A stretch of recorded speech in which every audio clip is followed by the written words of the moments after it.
Last night, an outstanding game for Michael A. Taylor, the center fielder for the Nationals.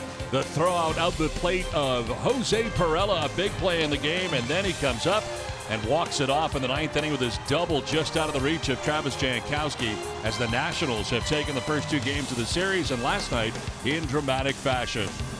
We welcome you inside the broadcast booth here at Nationals Park. Don Orsillo along with Mark Grant. Welcome to Padres Baseball. Well, today the Padres have got Tyson Ross on the mound, a guy who is signed to a minor league contract. He's back to being the Tyson Ross of old, who was the ace of this staff at one point. It's nice to see the resurgence of Tyson Ross because the kid works so hard, and quite frankly, being around Tyson, he is the type of kid you root for. When you look at the starters for the Padres this year, he's pretty much been the most reliable. After the thoracic outlet surgery, where there's no guarantee of coming back, Tyson Ross has the sharp slider. He's lost some of the velocity of his fastball, but he'll throw the four-seamer, he'll throw the cut fastball, and he'll throw that slider today, particularly to left-handed hitters, down by that back foot of Bryce Harper. He's a guy that they really got to contain against these Nationals. Yeah, Bryce Harper, 2 home runs in the first 2 games of the series, and he feasts on Padres pitching. Well, he can be pitched to, but the 2015 MVP can do some damage as well. He's the type of hitter to where I look at it, even if he's slumping, it takes one at-bat to get right back to where he started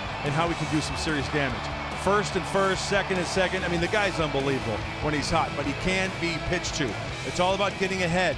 He will crush a mistake with the best of them. It's all about executing pitches, and when Tyson Ross is on his game, like he did last time against the Pirates, he should be able to have some success against Bryce Harper. Well, more Franchi as Franchi Cordero's back in the lineup again and back in left field, looking to go deep again as the Padres look for Game 3 next from Washington, D.C.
Brought to you by Hyundai. Get a great deal, more than a great deal, on an all-new Hyundai vehicle. See your Hyundai dealer today. By Petco, the pet company. By Cadillac. Visit your San Diego Cadillac dealers today. And by Sequan Casino, opening in 2019 is Sequan's brand new 300-room resort and hotel. We welcome you back to the nation's capital. It is time now for Saquon's Pick the Stick. Weigh in on Twitter for a chance to win a free lunch buffet for two at Saquon Casino. Just hashtag I'm with, the last name of the broadcaster you want to join forces with. If they win, you can win too. One random winner selected daily. Must be 18 and older to win. Follow us at Fox Sports SD for more detail. Look at our picks today. Finale of the series here at Nationals Park. Travis Jankowski standing in on the first pitch of the ball game. They bump it down the third baseline, foul. Time now for the weather report, brought to you by your always sunny Honda dealers of San Diego County. 80 degrees, northwest breeze at 12 miles per hour. Partly cloudy, which it is right now. Yeah, kind of windy too. Watch the hair hat warning today. If you're leaving the house without the extra glue. Jankowski will take a ball, and it's 1-1. Eric Fetty on the mound today. First start of the year for Fetty. Yeah, he might be chasing it down the street.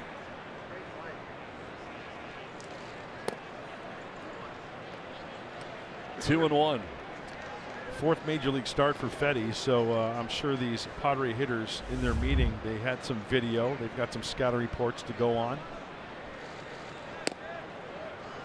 Falls behind here, 3-1 to Jankowski. Entirely new battery today. Got Fetty on the hill. Spencer Keyboom doing the catching. Grounder towards short. Trey Turner races in and throws out Travis Jankowski. Here's the Padres lineup, brought to you by your San Diego County Toyota dealers. Travis Jankowski we just saw at center field. Eric Hosmer at first base. Jose Perella's in left with Franchi Cordero in center field. Christian Villanueva at first base. Freddie Galvis at shortstop. Rafi Lopez does the catching, and Manuel Margot and Tyson Ross. Hosmer will take a pitch away. Hosmer at first base. 6 homers, 20 runs batted in, and a .263 average. Takes it the opposite way, and Hosmer's got himself a base hit. Like a broken bat, but Hosmer aboard with one down here in the first inning. Took it the other way. Well, try to see the pitch as long as you can. It looked like a Fetty fastball, a two-seamer down and away. Boy, the head is down, the foot is down, the hands are back, and rifles that ball safely to left field. Everything was in sync on that swing, and a great result for Eric Hosmer. So 1 out, 1 on. It brings up Jose Perella. Don, I would have to say today for these hitters, don't get beat on the fastball. You get a good fastball to rip at it, get after it.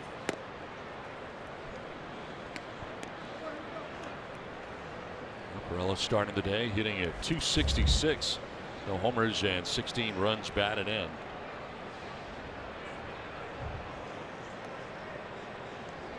Riding a 5-game hitting streak, hitting at .316 during the 5-gamer. A couple of hits here last night, going 2 for 4 with a double. He's had a good series.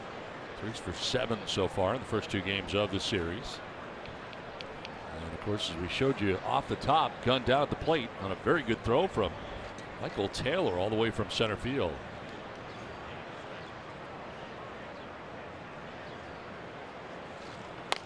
This one foul down the right field line. Eric Fetty, the 25-year-old, making his 4th major league start. Fastball about 95. Slider is his put-away pitch, and he's very athletic, a very good soccer player growing up. 8.5 strikeouts per 9.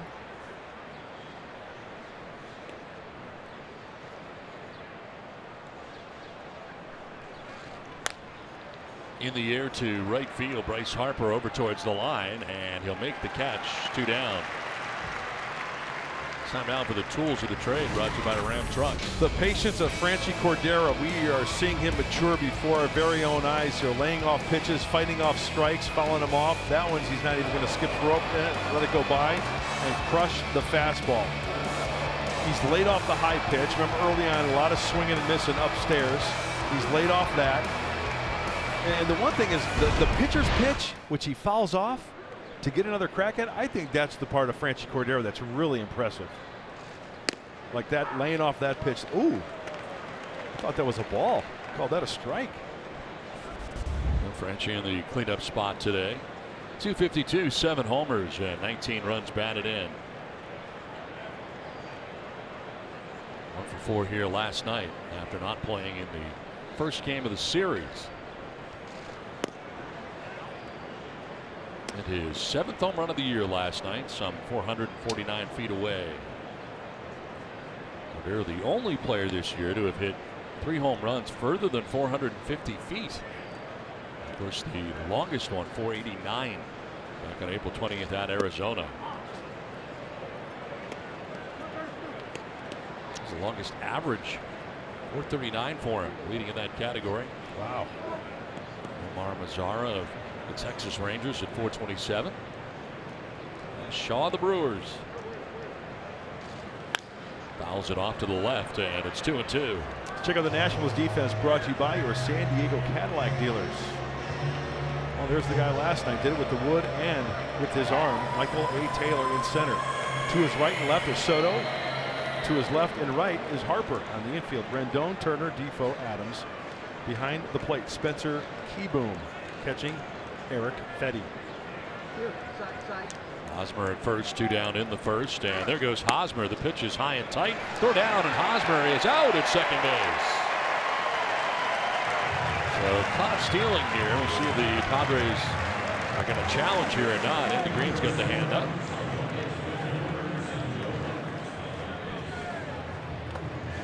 I think Eric did everything he could. He slid toward the outside part of the bag at second base to try to avoid that sweeping tag.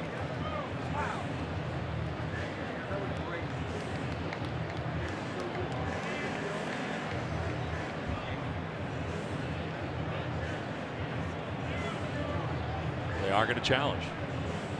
So the Padres will challenge. We will take a look again. Great slide to the outfield. Does he get it? Okay, he's on the bag. I think he's safe. What do you think, Don? Hard to tell.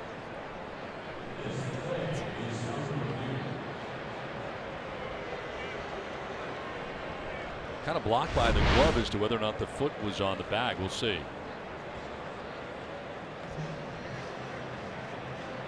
I got safe.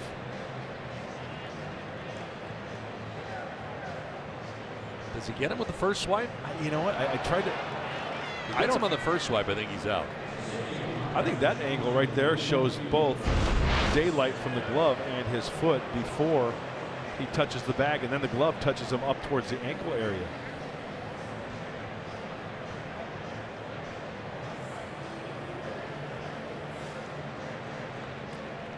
Is there enough to overturn it?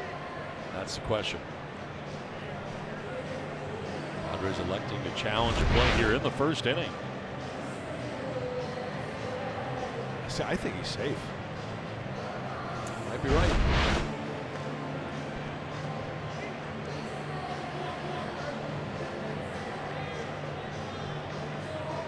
Cedarstrom, home plate umpire. The umpire who made the call at second base to Sherwater. You know, not only did Eric have a great slide, but keeping that foot on the bag throughout the whole play was very impressive as well.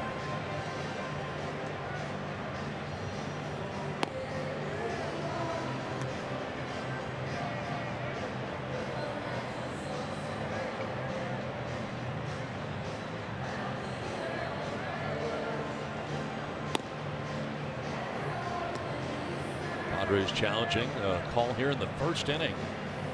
Always kind of dicey if you lose your challenge right out of the gate. Yeah, got that right. You think longer hurts or helps the situation for San Diego? Waiting. I can never tell. I can't either. I always thought that the longer the wait, probably going to stay the same. Trying to find a way to overturn it where it is convincing enough. Right. Where the call in the field was out. All right, we got a decision. He is now out. Still out. Padres lose their challenge. That'll end the top of the first. Nationals are coming up.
Strike three. 1, 2, 3.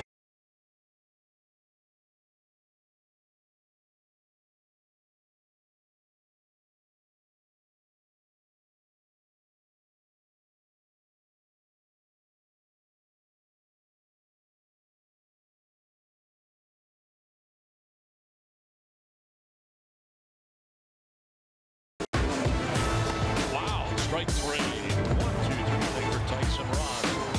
9 strikeouts for Ross, 2 down in the 6th inning. It's going to be tough to lay off that slider tonight if he's spinning up there like he did last time out. Tyson Ross getting ready for start number 10 of the year. Trey Turner in on the right side here for the Nationals. Tyson has been very good for the Padres, ready to work. That's a strike on the outside corner. He's been rolling sixes the last 4 times out for Tyson Ross, and these days if you can do that, turn it over to the bullpen with the lead, chances are pretty darn good, especially with the Padre bullpen with a 3.21 ERA. 4th in the National League in that category. Trey Turner 270, 6 homers, 19 runs batted in.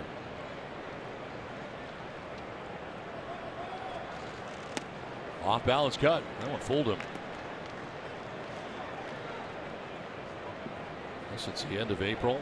Trey Turner hitting at .311.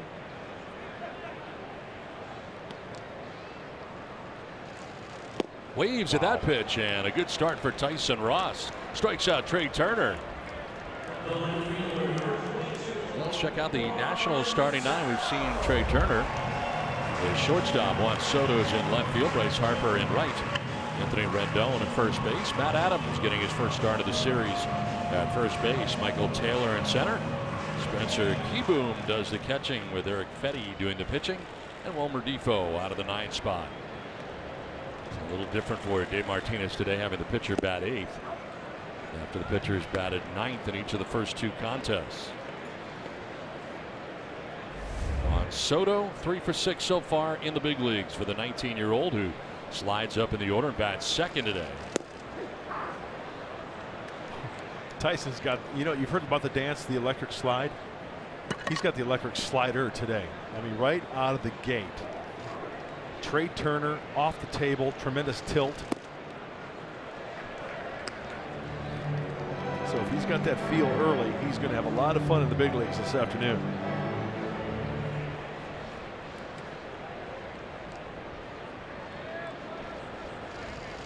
Soto lifts it in the air to deep left field. Cordero going back. He'll have room and makes the catch in front of the warning track for out number 2. Well, Bryce Harper has had a very good series so far in the first 2 games. Homering in game 1 as he takes it opposite field and a pitch down. Mislocation, you have to execute. Brian Mitchell wanted that one down and away. It was down knee high, but right down the middle of the plate. Here's Eric Lauer wanting to get a slider down and away, and it leaks in. If you're going to go in, you better go way in. If you're going to go away, you can go fastballs down and away, but the chart says that, like a lot of hitters with power, they like the ball middle, they like the ball middle in. And that's the pitch I'm talking about as far as going inside to Bryce Harper as he fouls that one off his leg.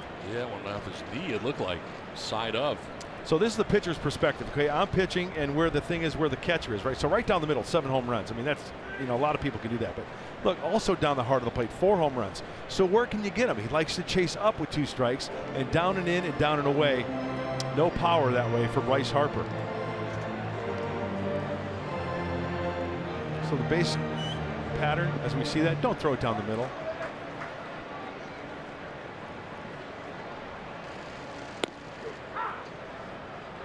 Strike 2, 0-2 to Harper. Got the slider at 82, 83 this afternoon for Tyson. 2 home runs in the series for Harper, his 14th and 15th home runs of the year. Now 34 RBIs. The former MVP. Check swing, man, gone. They check no, says Eric Cooper. That was close.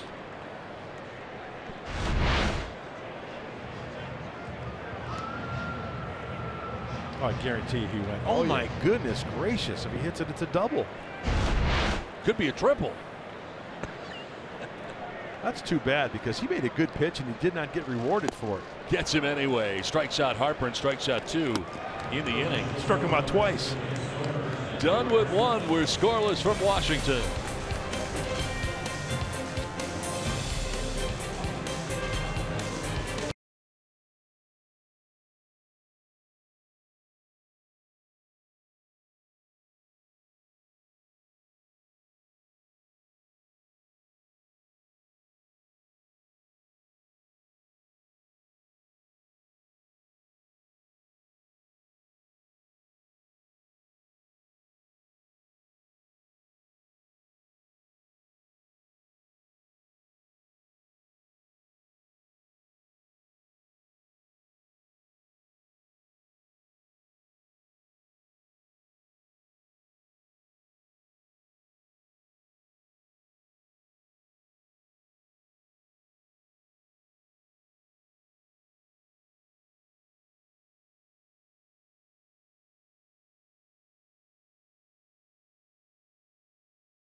Take a look at the keys to the game, brought to you by your San Diego Honda dealer. Well, not a lot to go off of for Eric Fetty, so be ready for Fetty. Get the fastball, hit it where it's pitched, and repeat for Ross. A fine outing against the Pittsburgh Pirates last time out. Didn't let the walks hurt him. He walked 4, the most he's done this year, only giving up 2 earned runs. But as I mentioned earlier, the last 4 times out, 6 solid for Tyson Ross. On the ground, foul down the first base line. There was that one game, Don, against the Nationals at home. He gave up 5 runs in 6 innings. He did take the loss, but he's a horse. 100 pitches plus for Tyson Ross. That's what you'll get from Tyson. Cordero fouls off another into the Nationals dugout. Nationals housed on the first base side here at Nationals Park. It's a twister windy up here, yeah. Antiem. Very windy. Little windy in the booth today. Stuff is flying all over the place.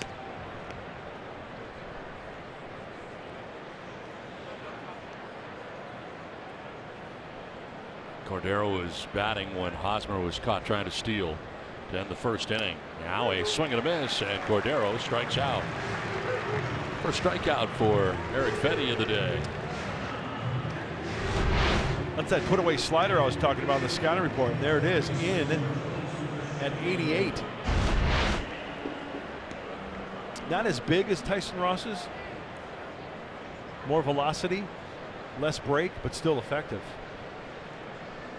One down here in the second inning brings up Christian Villanueva. He started third base. 243, 12 homers, and 26 runs batted in for Christian.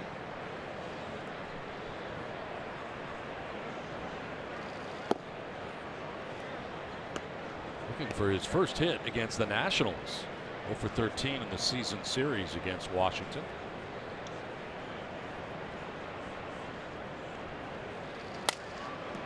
Little pop up back at first. Matt Adams onto the short lawn in right field for out number 2.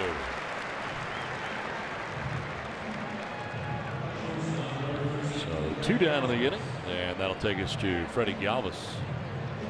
You know, early on in this game, Don, with the few pitches that Fetty has thrown, you can tell why he's the Nationals' number 3 prospect in their minor league system.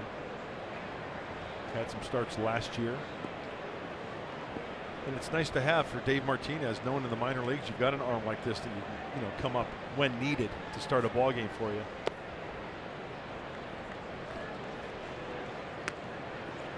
Galvis sitting at 230, a home run, 13 runs batted in.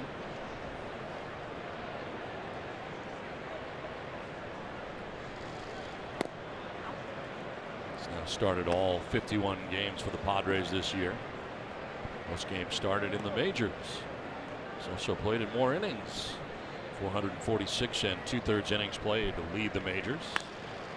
So up to this point, May 23rd, he's the Iron Man. Freddie Galvis, right? Absolutely. Played very well defensively, a .995 fielding percentage, second highest among National League shortstops. One error so far in 188 total chances.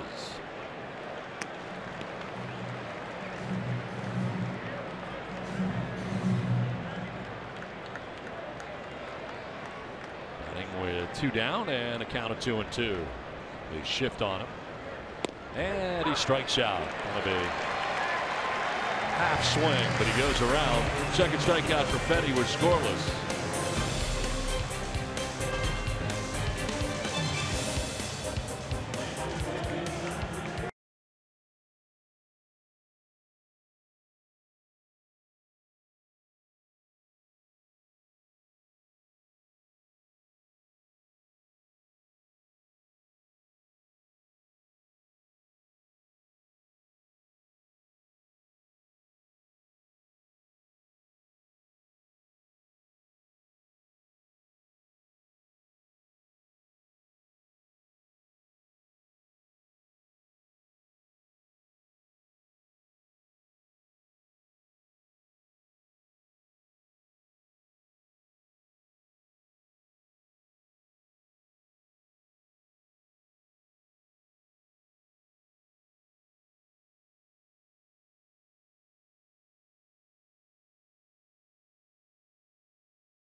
Tyson Ross has been outstanding for the Padres, probably the most consistent starter. He's gone 6 innings or more in 8 of his 9 outings so far. Now why? Well, 2 reasons. First of all, he's been able to stay out of the big inning. Now what's helped him to stay out of the big inning? His ability to retire the first batter. He's been absolutely outstanding at getting that leading lady. Once you do that, you can get out of any jam after that with 1 pitch, the ground ball double play. How good has he been? His on-base percentage so far to the first man of the inning, .232. For perspective, that's 70 points lower than the rest of the Major League Baseball guys. Let's see if he can do it again. Back up to you. All right, Scan, thanks very much. First hitter he'll deal with here in the second inning is Anthony Rendon. Yeah, no fun pitching out of the stretch with nobody out and a runner on base. It's not the way it's planned up. And he is getting extended, getting on top. Great rotation on that slider because it's got some serious tilt this afternoon. First batter he faced in the bottom of the first inning. Trey Turner, he struck out.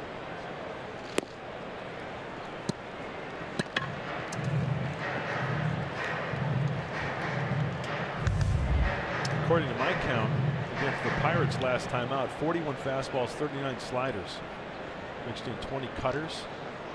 Sometimes that fastball will cut.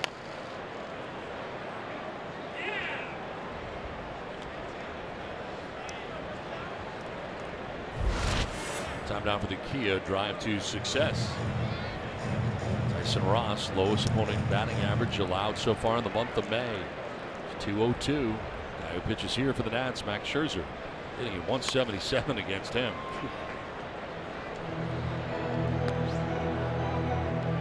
Tyson, 31 years old. Second time he's faced the Nats this season. 7 career appearances against the Nationals. There's Scherzer. Fortunately, the Padres do not have to deal with in this series or season series. Didn't see him in San Diego either. Popped up, foul, and that'll get into the seats. You know, the other reason for success this year and being so consistent for Tyson is staying away from allowing the extra base hit. Tyson's just allowed 13 extra base hits. It's tied for 5th fewest among all pitchers with a minimum of 53 innings pitched. You know, a single here, a single there, and as Bob Scanlon said, you get a ground ball, you get the double play. Avoid the double, triple, and the home run. He's only given up 4 home runs this year. On one hop out to Perella at second base. He will retire Rendon. 4 up, 4 down here for Tyson Ross. We'll get you game break coming up. An eye on the Arizona Diamondbacks, who have been losing, reeling all of a sudden here. Get you caught up on their game against the Milwaukee Brewers today. Lost 6 in a row, the Snakes. 9 of their last 10. One out for Matt Adams, who has been struggling. He's only made 1 appearance in the series until today. Came off the bench to pinch hit. Back in the starting lineup at first base. 10 home runs, 27 runs batted in. Padres shift on him on the right side of the infield. They bring their third baseman, Christian Villanueva, over to the right side from third base.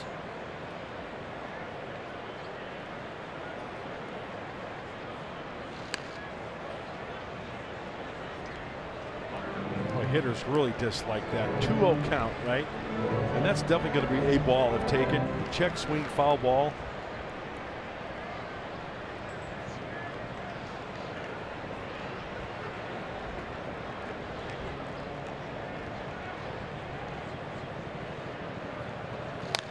Out ahead of this and fouls it into the seats down the right field line.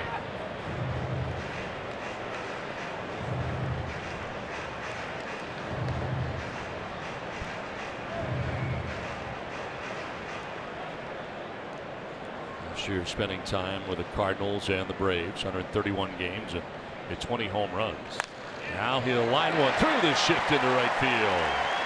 First hit of the day for the Washington Nationals. Matt Adams, 1 out base hit to right. After rifling the foul ball way out in front of him, that looks like a cut fastball. You can see the rotation kind of spinning up there a little bit. And Matt Adams catches it out in front, hitting it on the line through the shift. He just elevated that one enough to avoid the gloves of the fielders of the Padres on that infield shift. 1 out, 1 on. Michael A. Taylor, hero from last night, both defensively and offensively.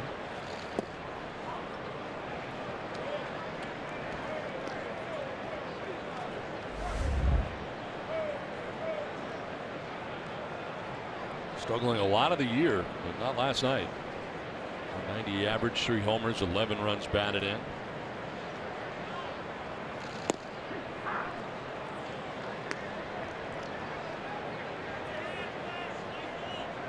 Last year, after taking over in center field, Adam Eaton got hurt through the end of the year.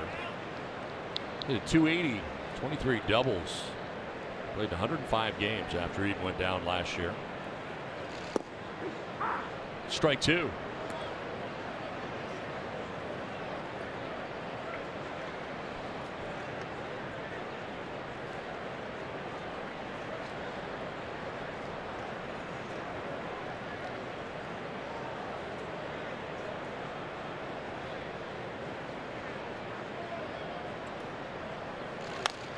Line to right center. Margot will get there.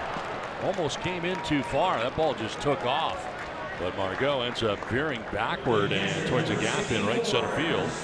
Taylor was solid contact, but he's out number 2. That was a really good swing by Michael A. Taylor. He did so well on that swing. It was almost like he was, I'm not going to say guessing slider, but he's got to have in the back of mind and recognizing it out of the hand. Slider, but watch his swing. He goes down. It's pretty much, he goes out and gets it and squares it up. Just happens to hit it in the general area of Manuel Margot. Credit him. That's pretty much a hang with him. 2 down, Adams at first, and here is Keyboom, who fouls it into the seats. His Spencer Keyboom, the catcher, 1 for 4 so far in the big leagues this year.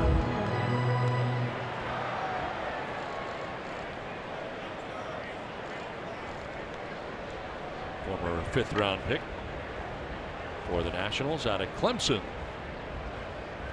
In his major league debut the year before last in 2016.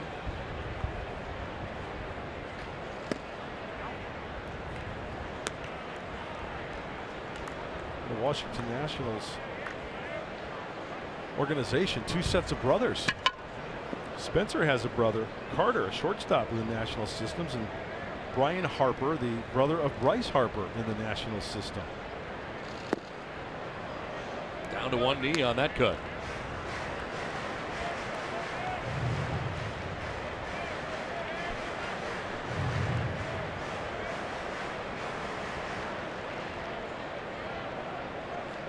Last year, Keyboom spending time in AA Harrisburg, AAA Syracuse.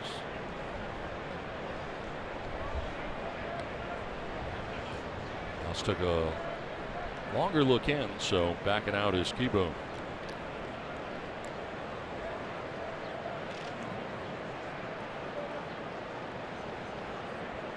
One-two. Swing and a miss for strike 3. That'll end the inning. 3rd strikeout for Tyson Ross. No score through 2.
All right, Mike and Mark, thanks very much.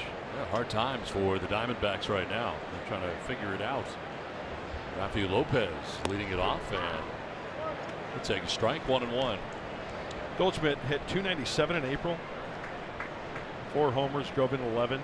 .096 in May for Goldie. I mean, that's opposite ends of the spectrum. Hard to imagine. I'll tell you what, Miller Park is someplace to break out of it, don't you think? That ballpark for a lot of those D-back hitters. A lot of Travis Shaw's hitting home runs. 1-2 pitch is swung on and missed, and Lopez strikes out. 3 Ks for Fetty, 1 down. Meanwhile, the Milwaukee Brewers atop the National League Central start to grab some room there at the top of the NL Central. Just mentioned Travis Shaw, now 12 home runs. Jesus Aguilar, 324 average. Lorenzo Cain, an addition, of course. 283, and a very good addition. An old friend, Jolie Chassin. I want to know the nifty 1.54 in the last 4 starts. And Josh Hader, we saw him when the Brewers were in. Have you seen Josh Hader? Strikeout machine, yes. He's unbelievable. And Chassin, remember the numbers at home at Petco, some very good numbers. He's putting up good numbers. And then the acquisition of Cain in the outfield. One down here in the 3rd for Manuel Margot.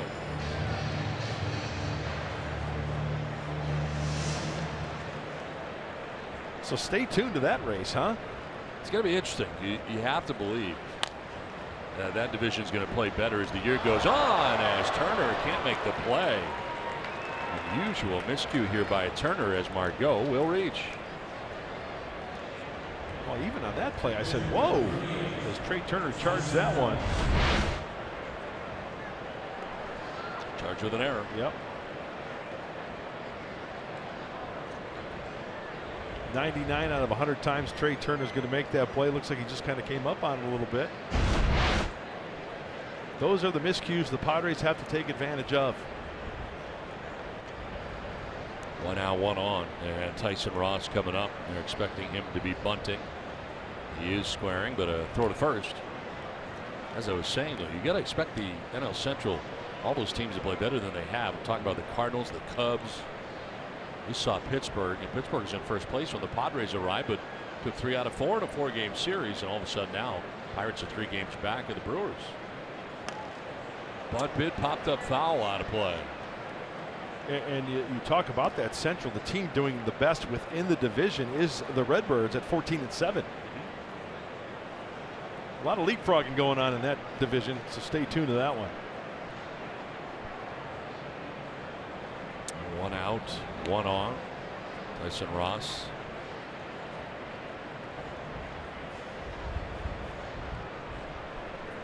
Swings away and finds himself down 0-2. So he took the bunt off.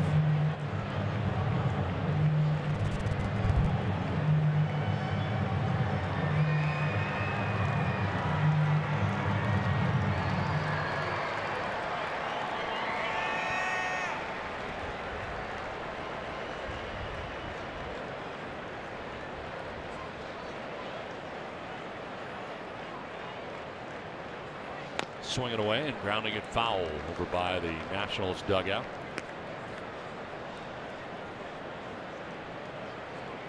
Lopez struck out to begin the inning. Manuel Margot reaching on an error committed by Trey Turner, the Nationals shortstop. Error snaps a string of 5 in a row retired by Eric Fetty. Misses away, and it's 1-2. Imagine yourself a kid like Fetty, and you're inserted in the rotation. How long he's going to stay remains to be seen, right? But still, you get a chance to every day sit next to and talk to Max Scherzer, Steven Strasburg, Gio Gonzalez, that rotation, right? What an advantage.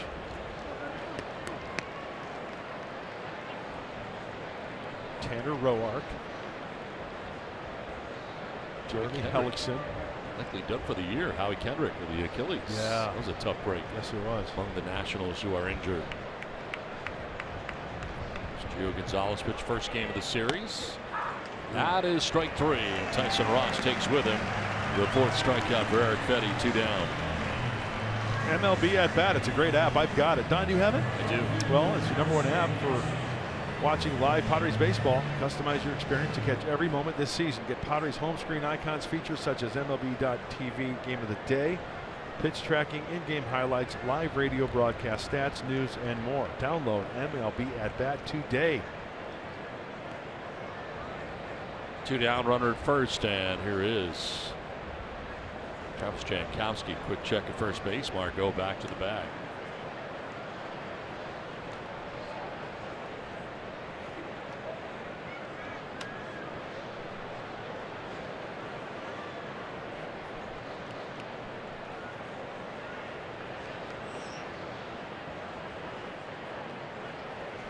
And Margot diving back to the outfield side of the bag.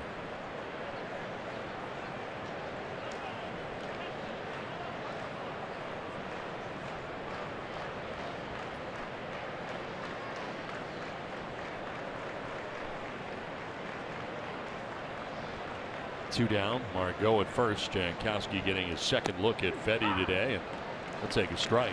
Grounded to short. First time up. Oh, curveball out of the hand of Fetty. You've seen the fastball slider.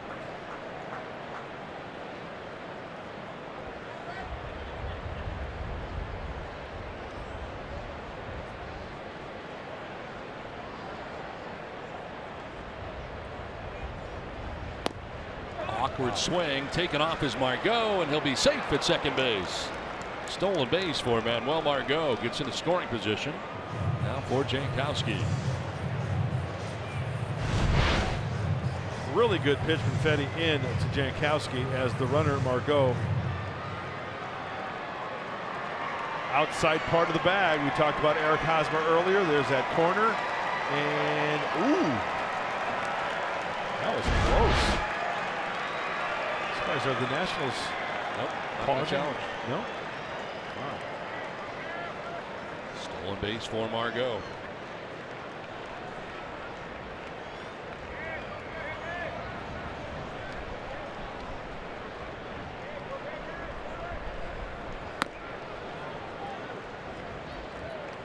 On 2 strikes.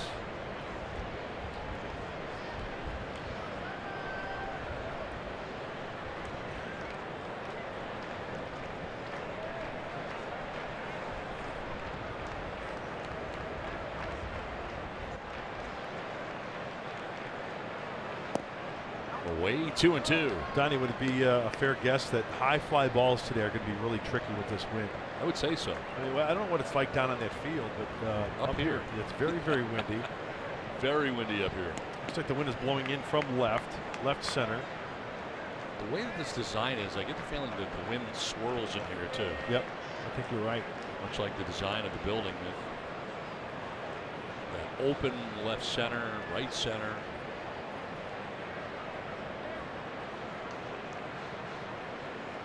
One, 2, 3, 4 decks and back. Swing and a miss, and Jankowski strikes out. It's 5 Ks for Fetty. 2.5 done without a score from DC.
Padres and Nationals. It's time to take a look at our Buzz the Booth question of the day.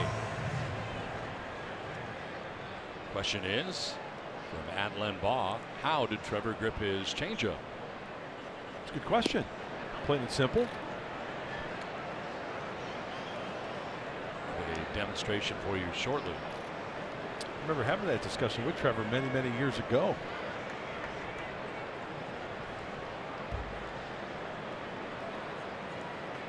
sure what's going on here. Dave Martinez coming out, the umpire. Gary Soderstrom wanted to see something here. He's pointing towards the outfield.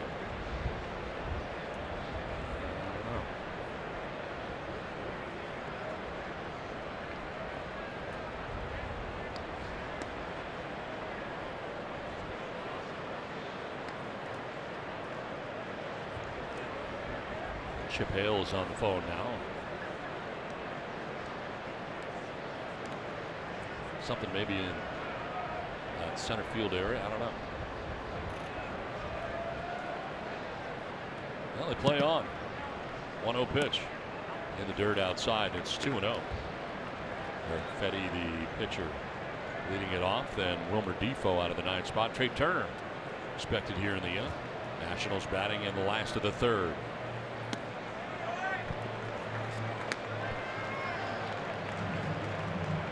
Soon Mark Grant will show us how Trevor Hoffman held his changeup. Trevor learned his changeup, by the way, the grip from a former teammate of his. I thought that was pretty interesting too when we had that little conversation. So pitcher back in the day, 1994-95, Donnie Elliott. Playing catch one day in the outfield.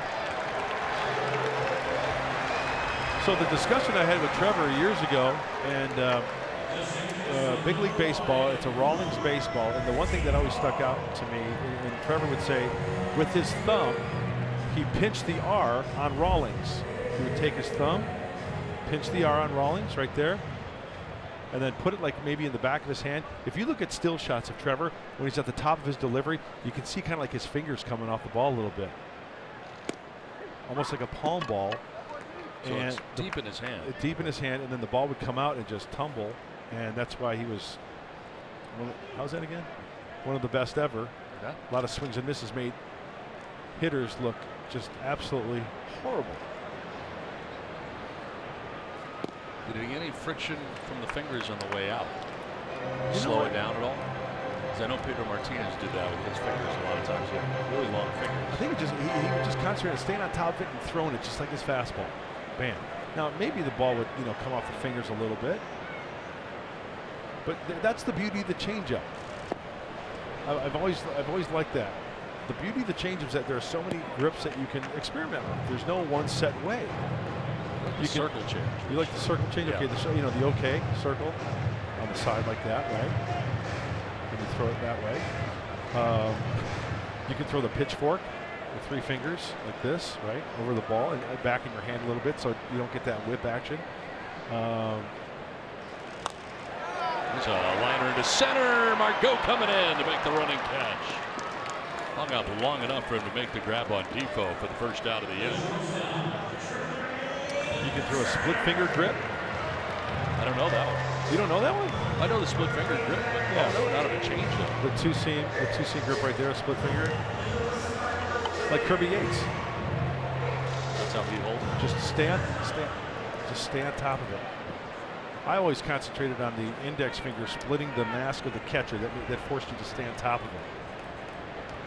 Get that tumbling effect. That's what I was just going to show. Right. They cut away. Is that like your gyro ball? Well, no, my gyro ball goes like this, and it just falls off the table.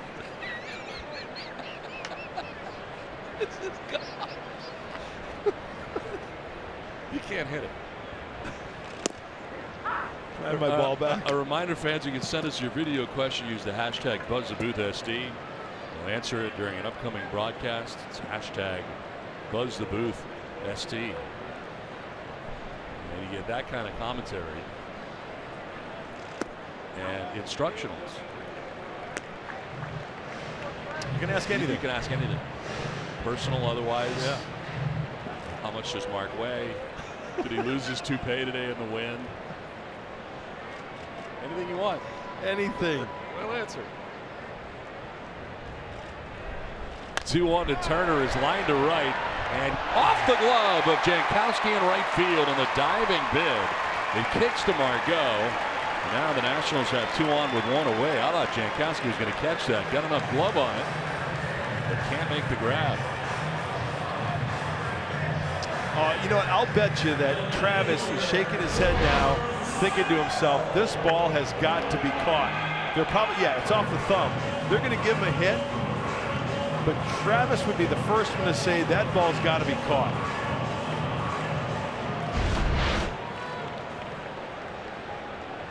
It is indeed a hit.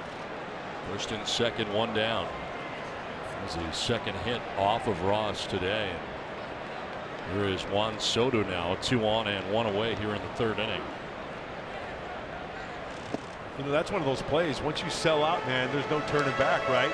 You're diving for it. You better get at least a glove on it to keep it in front of you, and Travis did just that.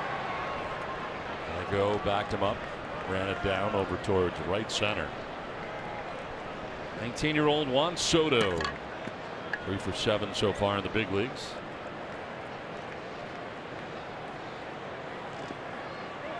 Knocked down by Lopez, no advance by the runners.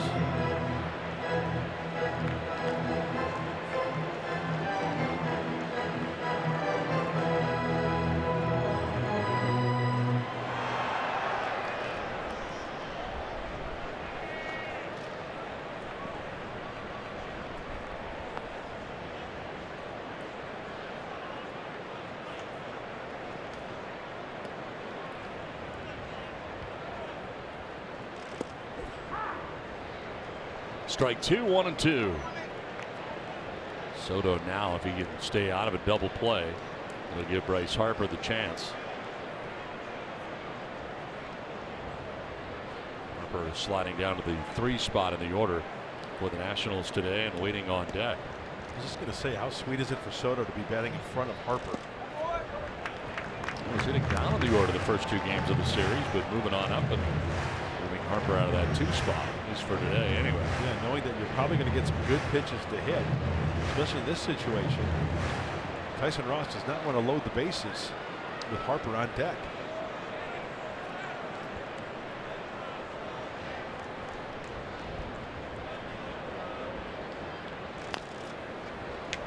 Fouled off into the Nationals dugout, first base way.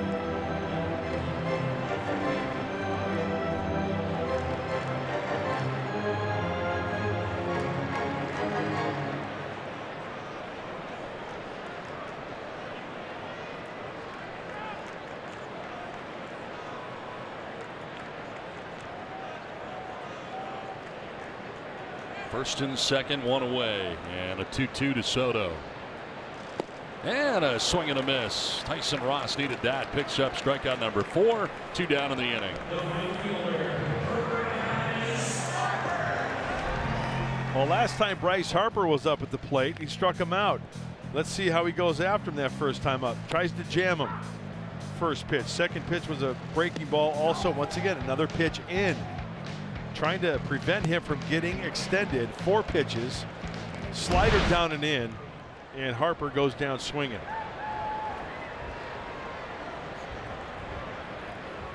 Here is Harper with 2 on and 2 down. Scoreless game in the third. And we showed you that hot zone of where Harper hits the home runs, right in the strike zone, and that sequence of pitches we just saw was staying out of the red zone.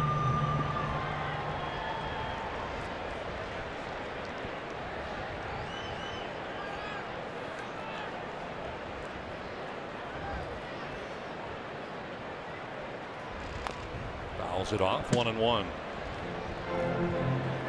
Didn't appear to be able to do much with pitches up either. No.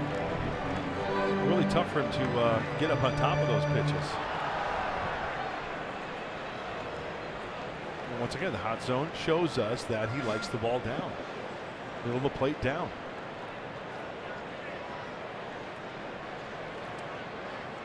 So you can get him down and in and down and away.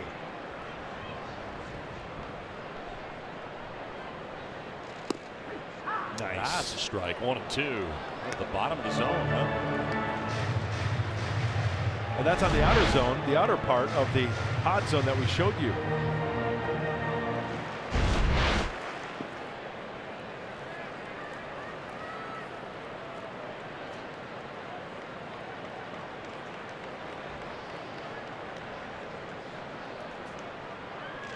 went around and strikes out. It's a big strikeout for Ross. Back-to-back Ks to end the third inning. Able to get Bryce Harper for the second time by way of the K. Scoreless at the end of 3 from Washington, D.C.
At the table right now doing homework for the last hour or so.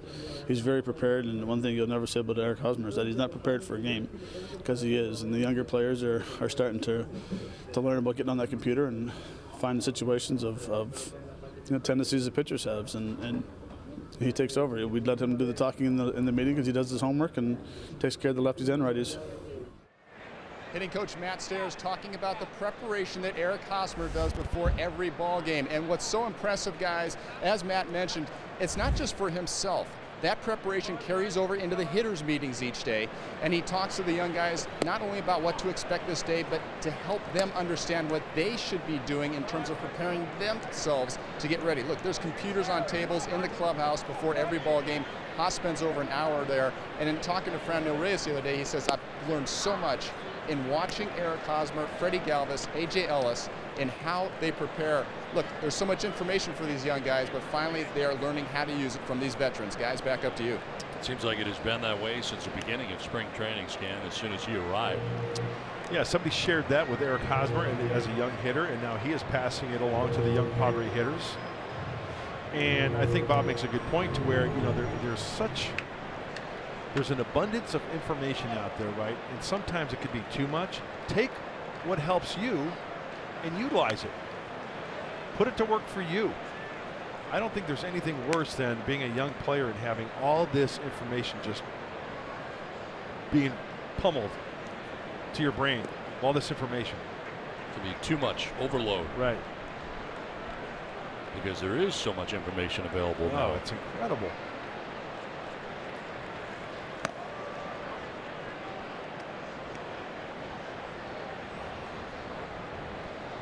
You know what, guys, the other element of it is to have two veteran guys like Eric Hosmer, like Freddie Galvis, that know how to share that knowledge with the young guys, too. They don't try to shove it down their throats. They're very approachable, and they've done a great job of allowing these young hitters to come up to them and ask them questions and teach them how to do it. Which is different, isn't it, Scan? I mean, today, from today's standards, I remember, I don't know, maybe 5-10 years ago, it seemed like veterans were a little bit less receiving of the rookies coming up.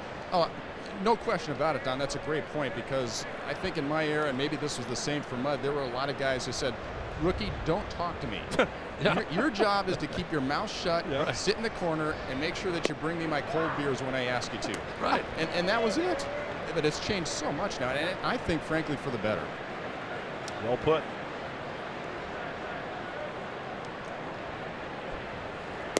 I think in some ways, years ago, it was more of guys coming up to replace other guys, and they looked at it that way, like you're taking somebody's job. Yes. You know, instead of, hey, I'm going to help you get better at the big league level. I think it's different. I think it's, as Scan said, better. Better for everybody. Better for the team, that's for sure. Well, you know, guys, I actually was fortunate when I came up with the Cubs. I had a left-hander named Paul Ossenmacher that understood what it was like to be a young player. He had the locker next to me, and he took me under his wing, and he showed me how to do things on the field, off the field, in the clubhouse, how to treat people, and I'm forever grateful for that. And you know, I know that you've talked about Mike Krukow sometimes as well, Mud. So maybe you and I were lucky, but there was certainly a portion of that generation that said, "Hey, kid, you're not getting my help." Yeah, and Scan, there are guys, I won't mention any names, but Go ahead, throw some names out there. you looked at them the wrong way, Yeah. and then they would like read you the riot act. Like, what the, you know, what are you looking at? How dare you? And what are some of their names? Don, names we would know? You're getting such a spoon right now, Don. I know that if I push him a little bit, Scan, he will say it. Sometimes it doesn't take much, does it? No, it doesn't. I know he'll say it. I mean, are these names we know? Stars, big guys? He wasn't really a star, and that's the thing that really upsets me. I may have taken it a little better if the guy had like some credentials. Right. So what are his initials? He's on the Giants in, let's see, center field. Taylor trying to track it down. He will. He's so good. Back there to make the catch in front of the track. 2 down in the 4th inning.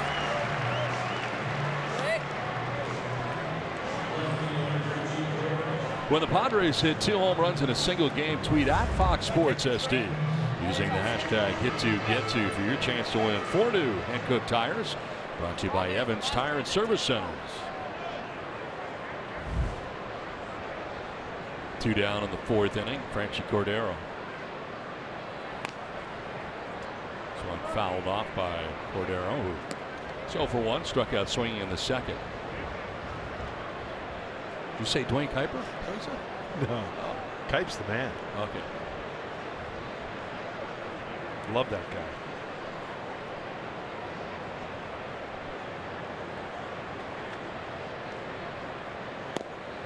Check swing. Did he go? No. They check with Derek Cooper down at 3rd.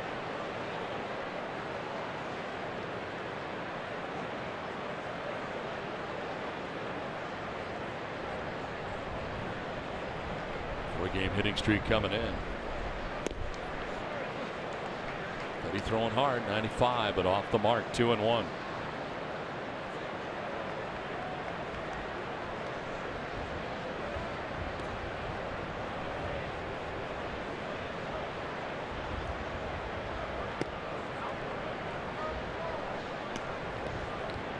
Falling behind 3-1. Shadows start to make their way towards home plate in this late afternoon East Coast start.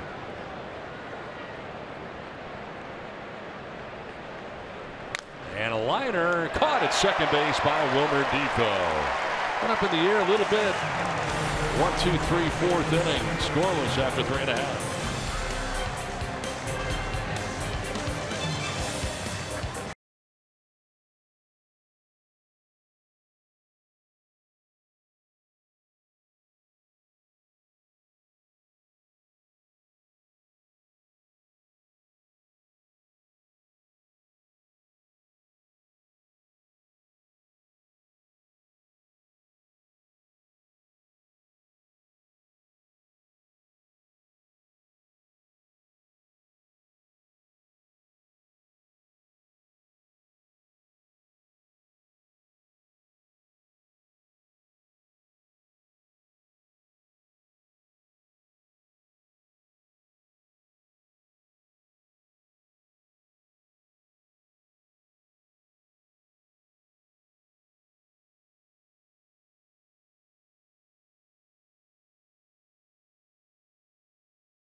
Here to Nationals Park, Abe Lincoln comes away with the victory.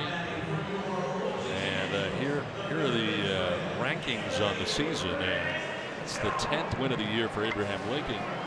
You notice Thomas Jefferson, they just call him Tom here. They shorten it up. I don't know if you noticed that. It's Abe, Tom, George, and Teddy. Well, Abraham Lincoln, our 16th president. Of course, George Washington, our first. Jefferson, our third. And Teddy, number 26, POTUS.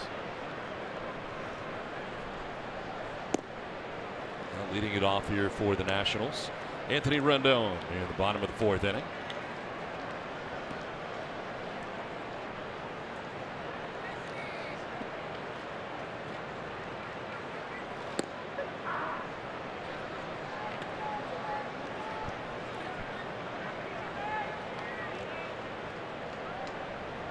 Rendon grounded out to second base in the 2nd inning.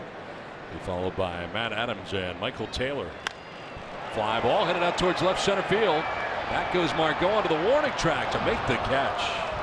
Well, the ball kind of jets out there right in front of the bullpen area. A lot of nooks and crannies out here at Nationals Park. And Rendon is out number 1 of the 4th inning. Well, a lot going on out there as we take a look at the hanging slider in. Rendon gets his hands in, but not enough oomph. And Manuel pulls it in on the track, 2 hands nicely. Yeah, a lot of angles out there, Don. We saw that last night when Travis Jankowski went back on Michael A. Taylor's ball. That ricochet off the wall because of the way the wall is going. Ended up bouncing on the track a ways away on a ricochet. But yeah, you got a lot of nooks and crannies, a lot of stuff I like. It's got some character out there all the way around.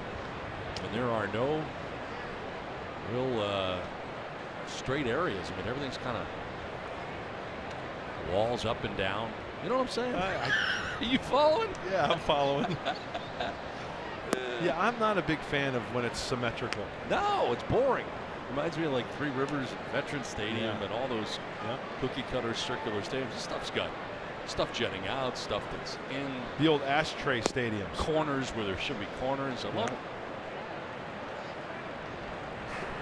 You know, in this ballpark, correct me if I'm wrong, but right center field is kind of shorter than traditional, right? Because it looks like it's not as far as your traditional right center field or left center field. No, it comes out onto the field. Right. Well, we're doing one heck of a job describing that out. Really good. I think we've. That kind of reminds me of Texas and Arlington a little bit. You know, they don't have the poles that they have there, but yeah, but then it's deeper and right. Yeah. Down the line.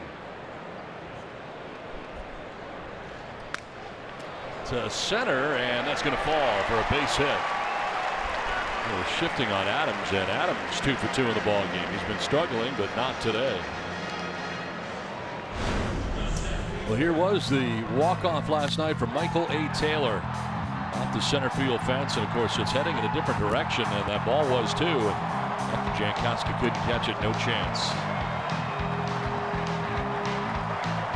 Michael A. Taylor knew what was in store waiting for him at second base. It's just mobbed by his teammates. So 1 out, 1 on, and here is Taylor. Now has 2 career walk-off hits. By the way, remember that throw he made last night? Unbelievable. StatCast had that at 98 miles an hour. So it went out there at what? 115. It came back in at 98. On the fly.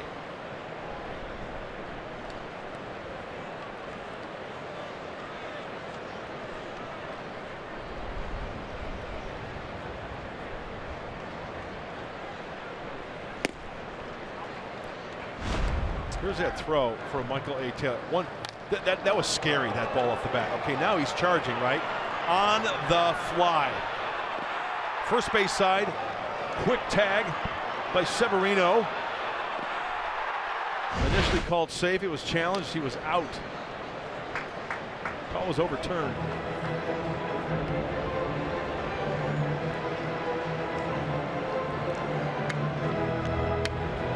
I would say, Don, would you agree with me? One of the most exciting plays in baseball when there's a ball hit to the outfield and the plate to plate. Oh, right? yeah. Yeah. There are fewer arms today that can do what he just did. I mean, seems like guys have a much better chance to score these days. Not as accurate and not as strong, it seems like.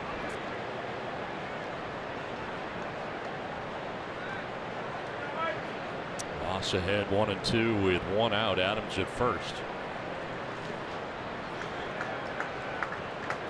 2 balls, 2 strikes to Michael A. Taylor. Blocked by Rafi Lopez doing the catching. Caught last night, catches today. The sort of day game after a night game. 4 o'clock start here on the East Coast.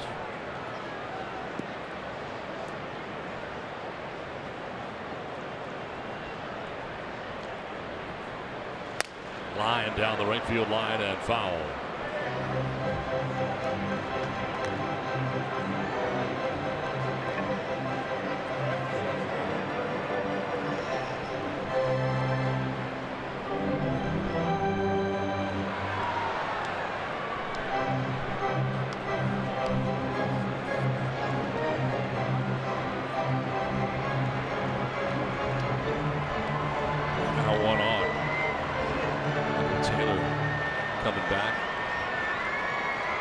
Piece of lumber. A couple of practice swings and back in.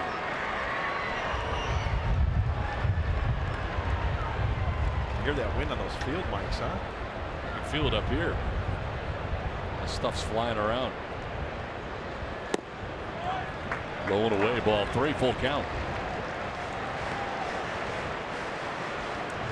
Battle down the hatches here, get everything covered up. We're on top of the stadium too, by the way. I don't know if we mentioned that. Yeah. Once or twice during the series. Let's see if they send the runner here. Taylor's ground into 3 double plays this year. He's tough to double up. Throw over and leaning in the wrong direction was Adams. Was he kind of leaning a little bit there? Either that or he didn't move. He was slow in getting back, I'll say. How's that? That's fair. He's a big guy.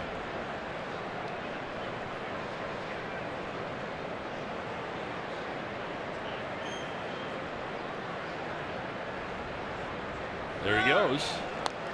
Check swing foul. Oh. Good pitch. 3-2. Great tilt. Perfectly placed as well. A tight spin on that slider. Just got a piece of it.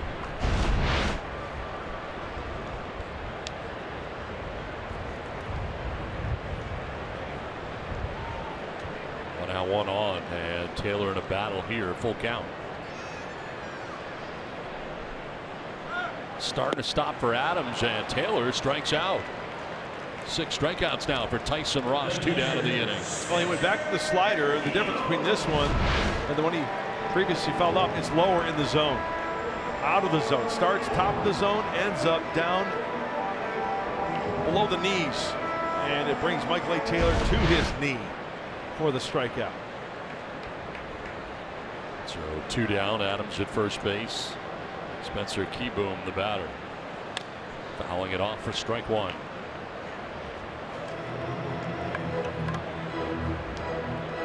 Keyboom struck out swinging in the 2nd inning. Again, 6 strikeouts in this game so far for Tyson Ross. Season high is 10. Did that in Arizona. His no-hit bid back on April the 20th. Fly ball, center field, struck pretty well. Margot going back. He'll have room. Shy of the track, makes the catch out there. That ends the 4th inning. To the 5th we go. Scoreless from DC.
All right, Mike and Mark, thanks very much. Scoreless game into the 5th inning. Christian Villanueva leading it off here for the Padres. Villanueva, Galvis, and Lopez.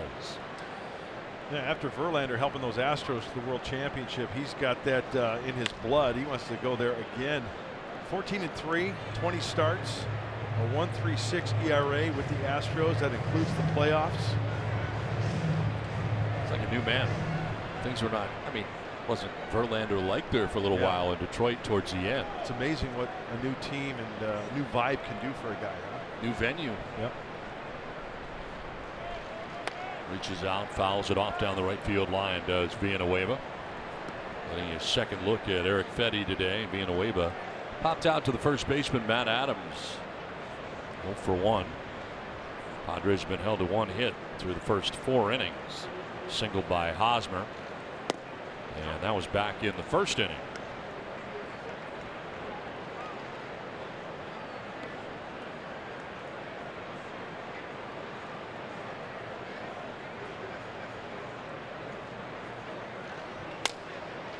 To shallow left center, Taylor wanders in. That makes the catch below the cap high for the first out of the 5th inning. Time now for our Valley View Casino trivia question. Love trivia. Who holds the MLB record for most home runs in a season by a teenager? Wow, that's a good question. Do you know the answer to that one? I do. Tweet us your answers by the end of the inning using hashtag Valley View Trivia. Not going to ruin it, but I do know. One out for Freddie Galvis. Freddie struck out swinging in the 2nd inning. 6 Ks today for Eric Fetty. He's looked very good. I like this kid stuff. I really do. Now towards right center field. Harper on the move, going back towards the track. Nobody's going to get it. One hops the wall. Heading for second is Galvis. And a 1-out double for Freddie Galvis. Second Padres hit of the day. And first extra base hit. Fetty hangs the changeup for Freddie Galvis's 6th double. Freddie beats Fetty. And he hooks that changeup, splits the gap. I would say after seeing today what he has to feature, that's probably his 3rd best pitch. 1 out, runner at second. First time the Padres have had a runner out there, and it's Rafi Lopez's chance now. Rafi struck out swinging in the 3rd inning. 6 Ks today for Fetty.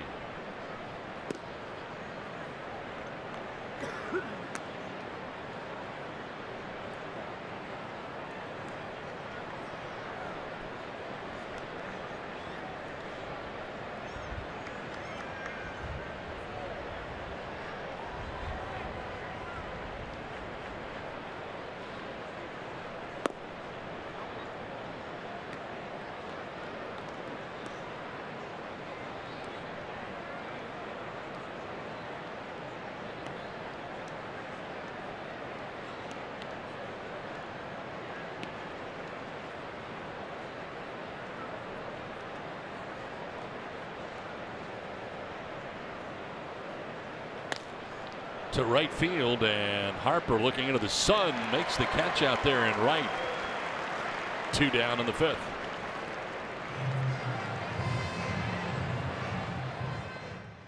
At Kia, get America's best value backed by a 10-year, 100,000-mile warranty. 2 down here in the 5th inning. Freddie Galvis still at second base and brings up Manuel Margot. Pushed on an error in the 3rd inning committed by the shortstop Trey Turner. Galvis gets his walking lead off second base. Checks out his surroundings. Make sure nobody cheating in behind him from second or short. Yeah, as a second base runner, you've got the second baseman in your sights when you look to your left. Now the third base coach, Glenn Hoffman, he's in the ear yelling to keep Freddie Galvis aware of where Trey Turner is positioning himself. On the ground through the right side into right field, a base hit. Freddie Galvis coming around. The throw from Bryce Harper is not going to be in time, and the Padres take a 1-0 lead. On the throw, Margot moves up to second base. And the Padres with a 2-out RBI.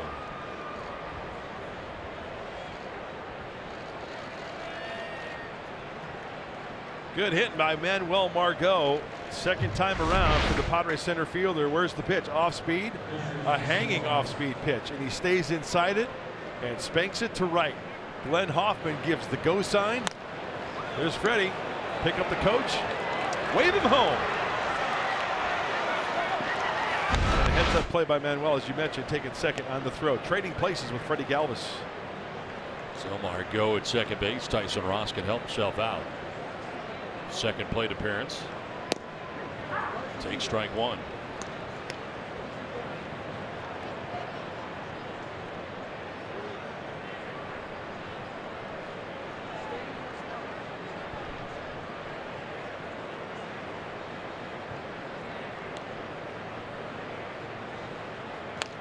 Slaps it foul back to the screen. 0-2. Villanueva fly down to center to begin the inning. Freddie Galvis, gapper double to right center field. Rafi Lopez flying out to right, and then Manuel Margot, 2 outs. And at second with an RBI single. That scores Freddie Galvis. It's Padres on top. Margot out there at second, taking second on the throw, and it's an 0-2 pitch.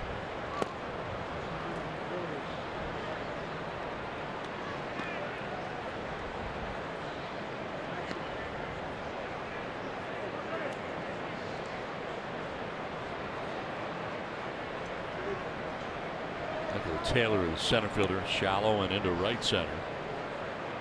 Bryce Harper in right field, pretty shallow too. Tyson Ross trying to get him to chase fastballs outside. He does not, and count evens at 2-2.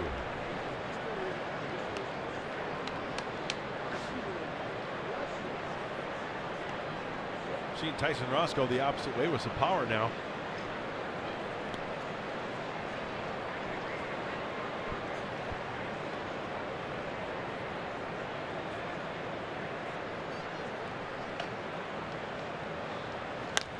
He does towards right center field, and Harper dives out there to make the catch.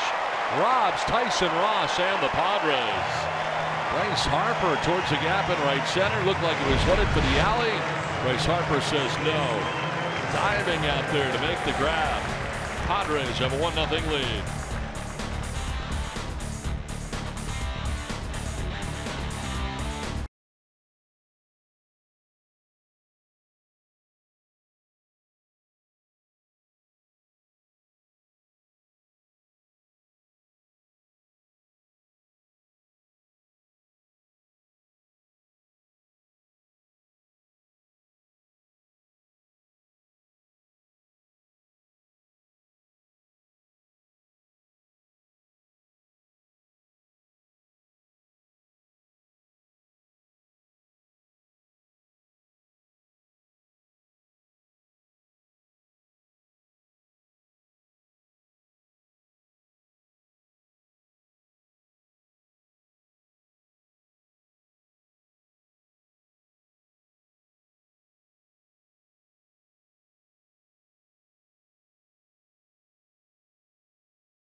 Brought to you by the Memphis Barbecue Thick Burger, only at Carl's Jr. and only for a limited time. Pick it up. By Petco, the pet company. And by Nissan, it's time to upgrade. Save big at the Nissan Tech for All sales event. Shop ChooseNissan.com. back in Washington, D.C. And I've seen a lot of Padres fans here for this 3-game series in Washington. Yeah. Padre proud here in the nation's capital, in the district. And Tyson Ross, first time he's had a run with which to work. It's a 1-0 Padres lead, and here is Fetty, the pitcher. Walked in the 3rd inning. Tyson Ross only walking the other pitcher. Pitch 75. And it's 0-2. And judging by that hack right there, keep the ball away from Fetty. Pulling off big time.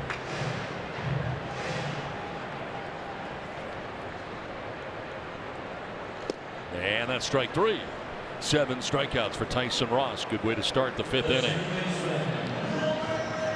Time now for the answer to our Valley View Casino trivia question. Earlier we asked you who holds the MLB record for most home runs in a season by a teenager. And the answer? Tony Canigliaro, 24 back in 1964 as a 19-year-old with the Red Sox. That's pretty impressive. That is very impressive. 19 hitting 24. Wow.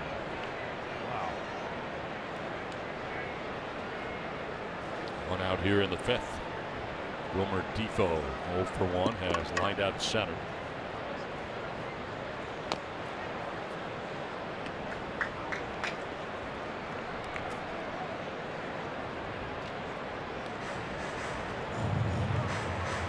Juan Soto, 19 years old. First start here the other night, got a home run in his first start. First pitch he saw in that start.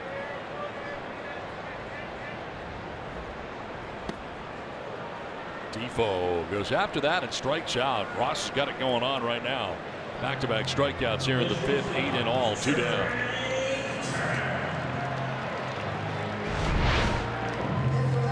You see that little dot on the release and the tilt. That's very tough to square up. 2 strikes, you got to protect. He's thrown it for strikes. He's thrown it for balls out of the zone to expand for the swing and miss. 8 total for Tyson Ross. Foul ball down that right field line off the bat of Trey Turner. 3rd time through the lineup now for Tyson Ross today. Turner struck out swinging in the 1st, single to right in the 3rd.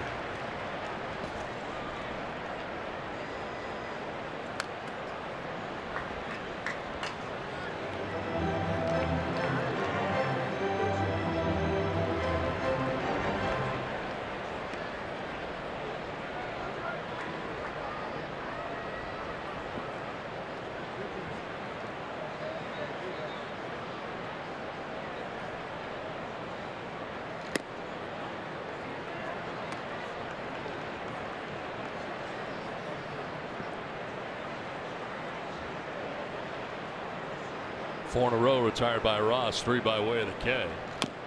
And a grounder foul off the plate. 3 hits today for the Nationals. Matt Adams has 2 of them. And Trey Turner the other. Down on the count, 1-2.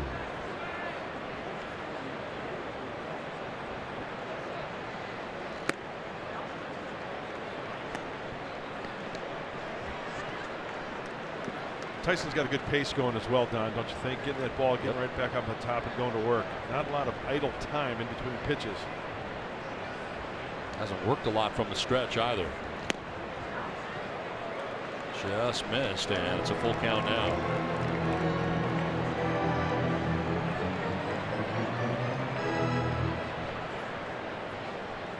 Shadows have encompassed the whole home plate area. Partially of the mound now from the light tower. Chop to 3rd, pick on the backhand by Villanueva. The throw is just in time to get the speedy Trey Turner. That throw coming from foul ground from Villanueva. Knew he had to hurry and just gets it there in time to get Trey Turner. Down in order go the Nats. Nice play by Villanueva. 1-0 Padres at the end of 5.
Because no matter where you serve or when you served, we stand ready to serve all military families.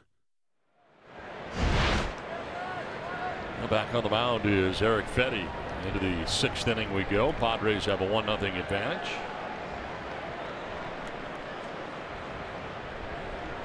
Top of the order, Travis Jankowski to lead it off. 0 for 2 today. He's grounded out to short and struck out swinging. One of the 6 strikeouts today for Fetty.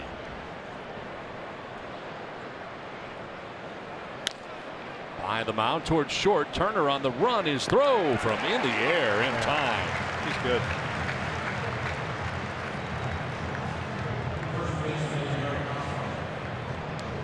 He's a burner on the base paths. He's got the sweet glove at short. Covers a lot of ground, and then he's got the arm. I mean, to be up in the air and get something on that throw like that, that's impressive. One down here in the 6th inning, and Eric Hosmer. That's a base hit into left field for Hosmer. 2nd hit of the day. It's singled back in the 1st. Singles here in the 6th inning, and both the hits going the opposite way for Eric Hosmer today.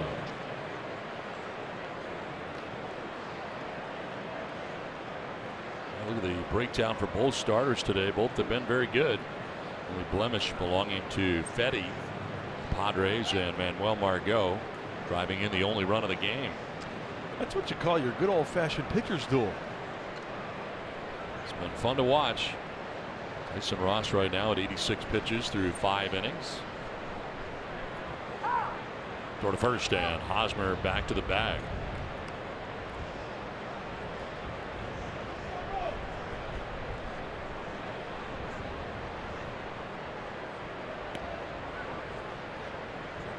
Jose Perella has flied out twice, once to right, once to center.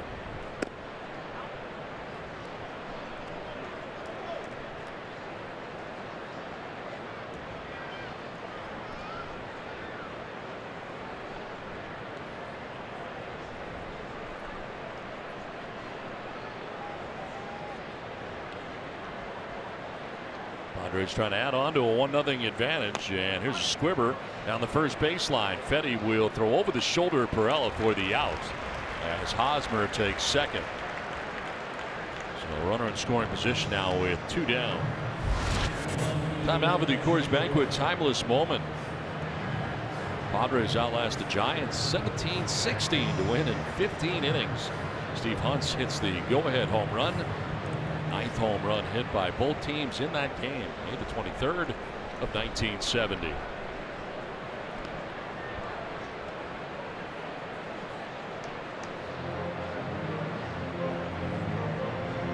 A visit here. Derek Lilliquist headed out there. I was 6 years old in 1970.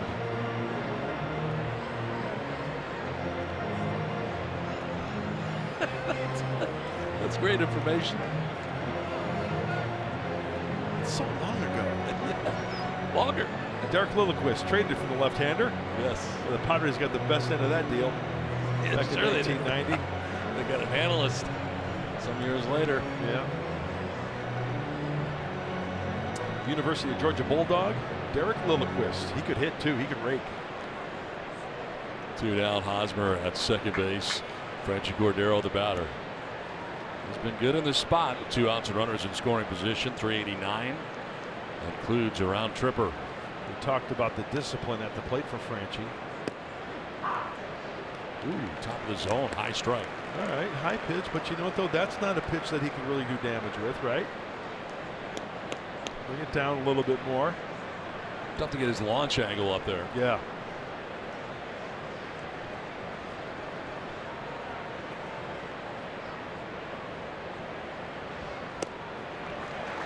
On 0-2. I don't know what I love more, launch angle or trivia. It's like a tie, I think, for you. I would love to see launch angle right here. Even a base hit to score Eric Hosmer to take a 2-0 lead.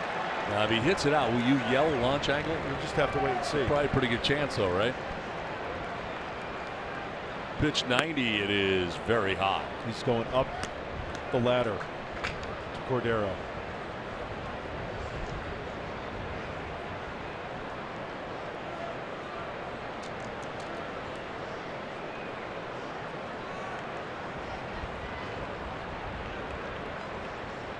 He's going to try to make him swing out of the zone, no doubt. Yeah. Back up there again. This might be even a little, well, there's 2 strikes, but if Franchi is disciplined enough to work that walk, pass it over to Christian Villanueva, the righty on deck. Franchi can't get too froggy right here. Be disciplined. Down and in, Nice. full count.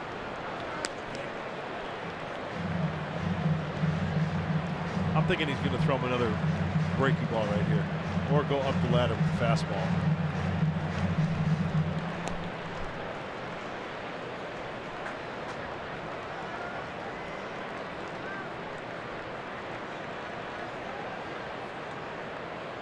Down and in, ball 4. Ends up working a walk with 2 down in the inning. That's a great plate appearance by Franchi.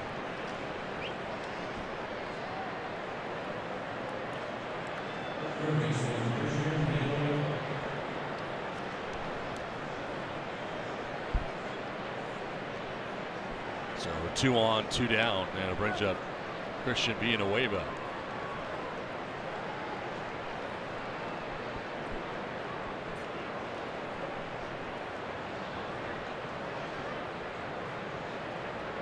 National League leaders, most home runs. Villanueva 3rd in that category. Harper, Albies in the air to right field. Back goes Harper onto the warning track to make the catch. No, can't catch it. It's out of his reach. This will score 2. Hosmer and Cordero, and the Padres take a 3-0 lead.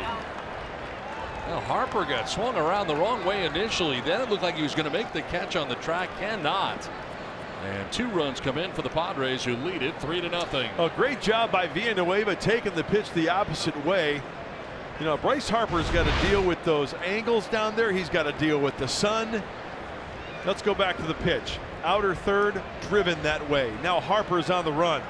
Now he kind of redirects. He got leather on it. I don't know whether that wall was kind of creeping up on him or not. Good catch it. Very catchable ball. Good hit by Villanueva. He's like, what's going on? He's coming out of this game now. So the catch not made. Padres take advantage, take a 3-0 advantage. Pitching change from Nationals Park.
With 2 down, and it's time now for the San Diego fans of the game.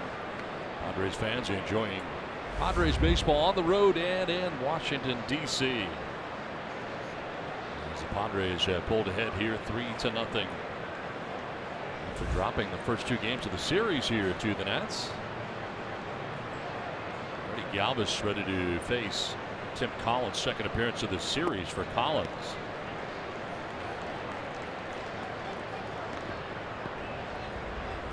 Saw Collins on Monday night through an inning, gave up a hit, and he struck out 2, his 18th game. These are numbers at Syracuse as a Sky Chief.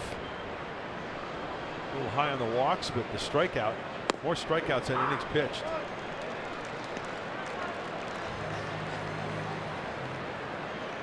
Veteran of 4 major league seasons. He in 228 games between the years of 2011 2014 with the Kansas City Royals. Appeared in 4 games during the 2014 postseason, including 3 in the World Series. And a former teammate, of course, Eric Hosmer, who he faced the other night when he came into the game. Hosmer got this inning started with a 1-out single. A 2-run inning to this point here in the 6th with Villanueva at second with a big lead. And a 1-2 coming to Freddie Galvis. Fouled off, and we'll do it again.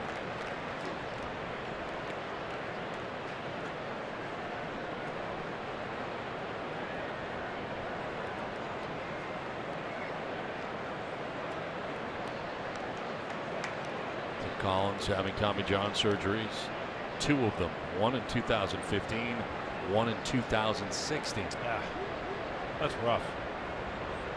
He's worked his way back. Here's a ground ball to shortstop. Trey Turner's throw. And plenty of time to end the inning, but the Padres grab a pair in the top of the 6th inning. San Diego on top 3-0. Christian Villanueva will drive in 2. Bryce Harper can't make the catch in right. It's 3-0 Padres.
Bottom of the 6th inning. A little more breathing room now for Tyson Ross, who has a 3-0 lead.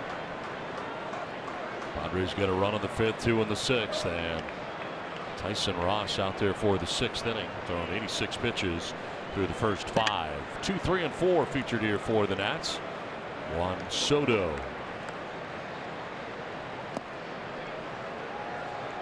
Soto has flied to left and struck out swinging. 0 for 2 on the day. So far 3 for 8 in the big leagues for the 19-year-old.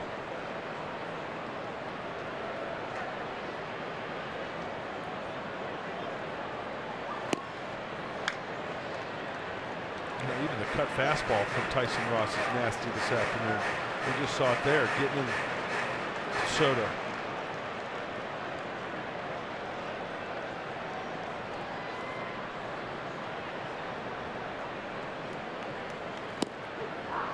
Over the inside corner, 1-2.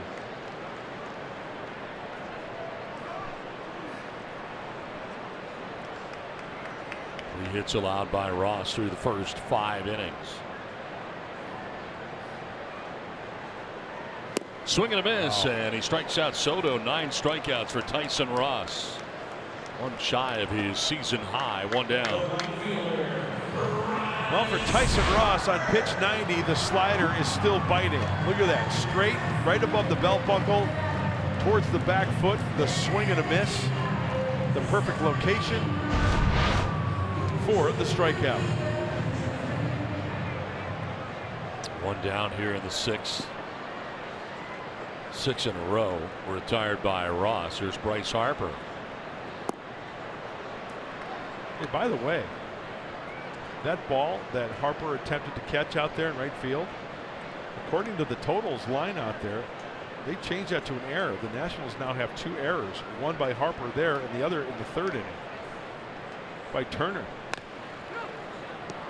Well, he was there. He got his glove on him. Yeah. Well, just missed it. So no 2 RBI double for Villanueva.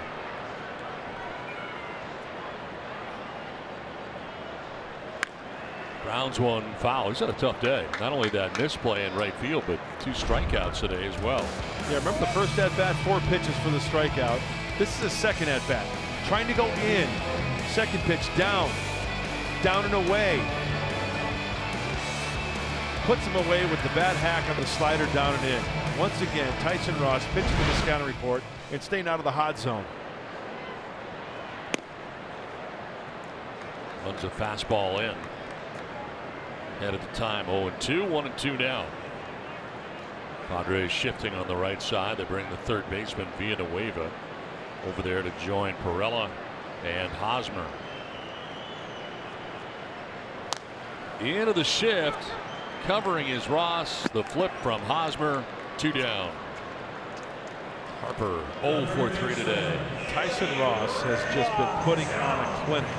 I mean, this whole afternoon, but especially to Bryce Harper. When Bryce Harper has swung the bat this afternoon, they have not been good hacks.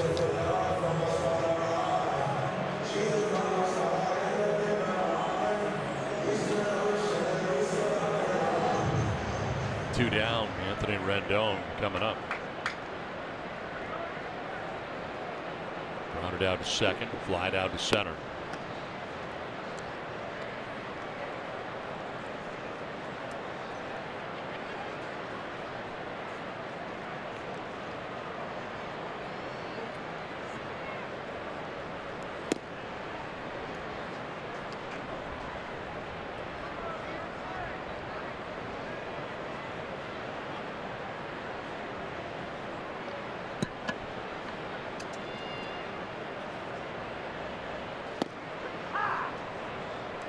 Two and one.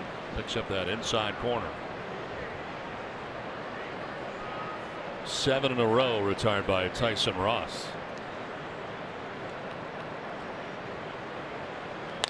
Fly ball, center field, playable for Manuel Margot.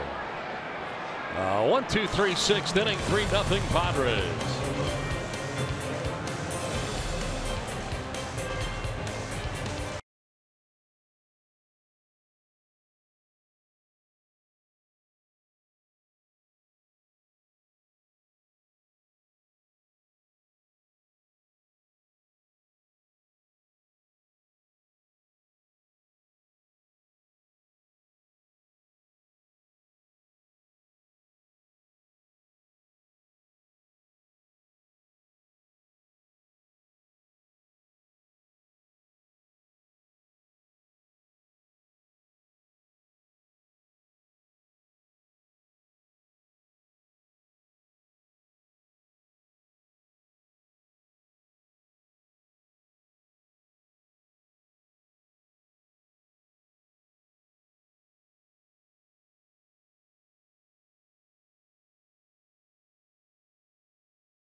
9 strikeouts in 6 innings pitched, and he has shut down the Washington Nationals on the afternoon. Manuel Margot with a base hit who scores. Freddie Galvis puts Padres on top 1-0. Then Tyson Ross's liner caught by Harper. A good catch, then not so much. An error charge to the right fielder.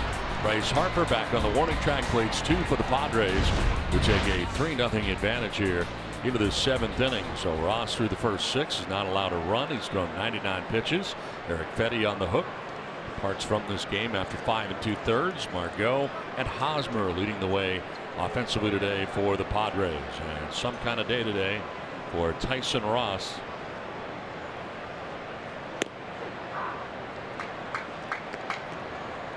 Rafi Lopez leading it off here in the 7th inning. More Tim Collins able to get the final out of the 6th inning. Back out there to start the 7th. And you know what, Don? Tyson Ross had it right out of the gate this afternoon. I mean, that first inning was evident. Striking out Trey Turner, Soto flied out, and then Bryce Harper looking bad, striking out to end the inning. A quick 1-2-3.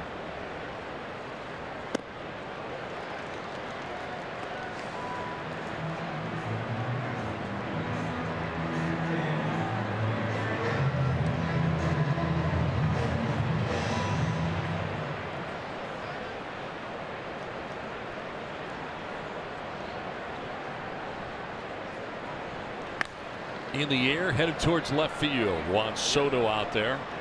Now coming in, the wind knocked it down. And Rafi Lopez out number 1 of the 7th inning. Here's your answer on the wind. It is blowing in from left.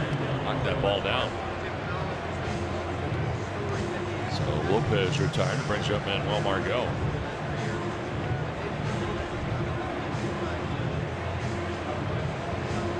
Action in the pen. Gott is up.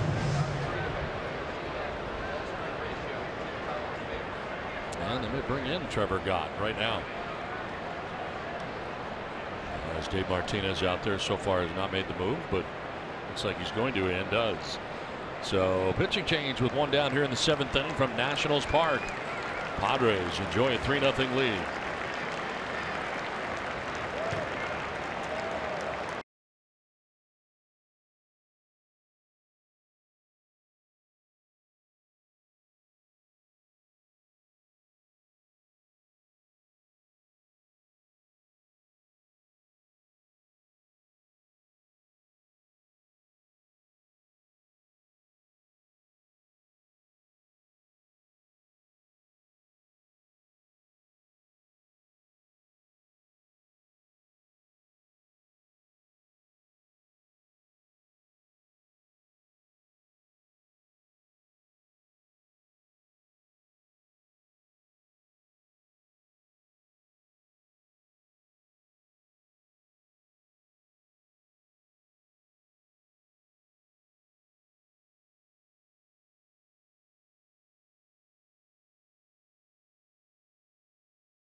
Baseball brought to you by your San Diego Honda dealers.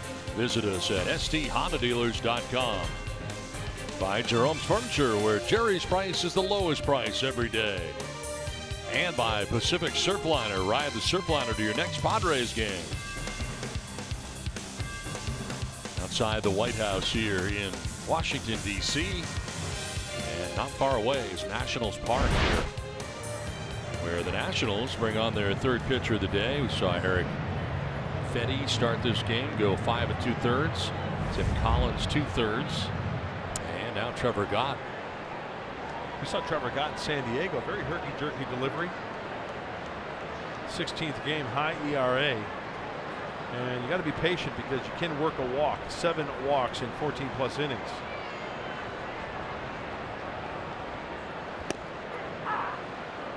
One down in the top of the 7th. Manuel Margot has been aboard twice. He's shown an error committed by Trey Turner in the 3rd. And that single picked up an RBI in the 5th. Ooh, almost got hit there on a bunt bid.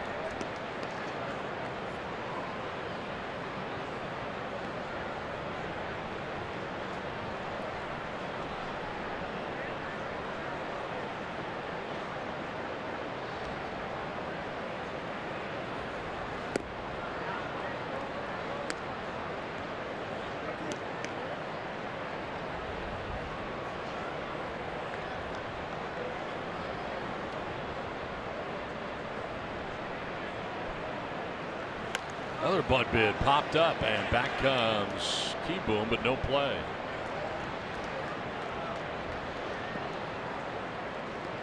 So another chance here for Margot with 1 out, 2-2 the count. Pinch hitter on deck here for the Padres. Or not. Is that Tyson down there? It is Tyson down there. Yeah. We are so high up here. I couldn't tell. You don't have your My First binoculars with you? They're in my bag. That's a good place for him. Yeah, it's really good. That's Tyson Ross. Swing and a miss. Margot strikes out. 2 down here in the 7th. This copyright telecast is presented by authority of the San Diego Padres and may not be reproduced or retransmitted in any form. The accounts and descriptions of this game may not be disseminated without the express written consent of the San Diego Padres. 2 down in the 7th, and here is Tyson Ross. Strikeout victim in the 3rd, lined out to right in the 5th.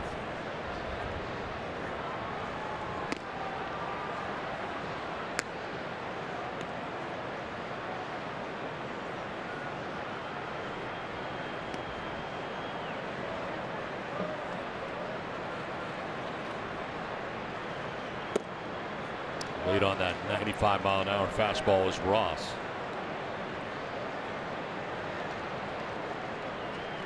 Play for Ross to go the other way. Taylor into right center. Harper very shallow in right. Just pumping in fastballs right now.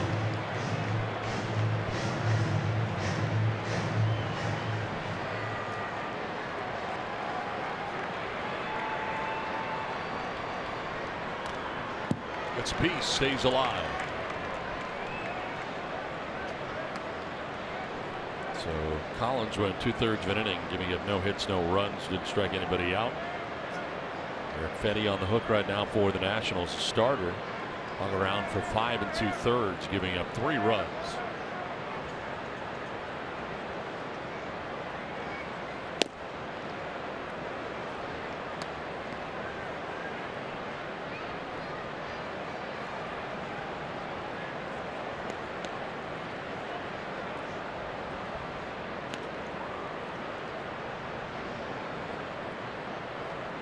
That is strike 3. Back-to-back Ks for Trevor Gott. 7th inning stretch. Padres have a 3-0 lead.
the outing by Tyson Ross. Well, right out of the gate in the first inning, 2 strikeouts, a 1-2-3 inning. Turner, Soto, Harper, and it's all off the slider. 45 sliders thrown this afternoon. He's thrown the cut fastball, he's thrown the regular fastball, but the location is the one thing that really sticks out to me. He has stayed out of the heart of the plate, particularly left-handers, burying it inside, going down and away when needed, and there's where you see it. Only 3 hits for Tyson Ross as he goes out to the hill for the 7th inning this afternoon. Wow, that's impressive, because usually pitchers are fastball heavy, right? The highest percentage will usually be fastballs. Not today, and not for Tyson Ross. He's retired 8 in a row as Matt Adams leads it off. He's had quite a day today. Singling to right, singling to center after really struggling at the plate of 2 for 2. Pitch 101 for Ross. Grounded foul. Padres are shifting on the right side. Now, around a pitch 100, I always look for break and location. Velocity you can throw in there as well. But in the case of Tyson Ross, that last pitch there, pitch 101, that's exactly where he wanted it. Another pitch in, tying up Matt Adams.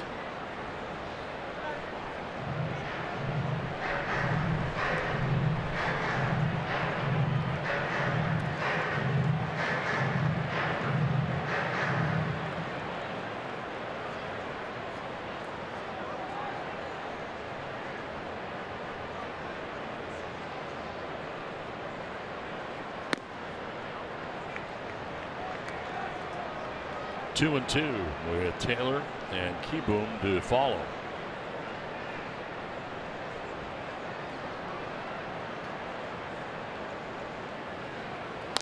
In the air to right field, sending Jankowski back onto the track at the wall. It's gone into the bullpen.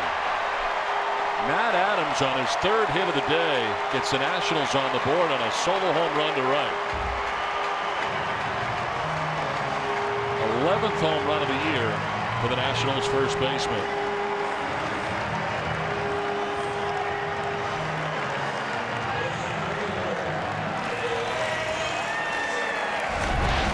Well, when we were in San Diego and the Nationals were in town, Matt Adams was swinging a hot bat.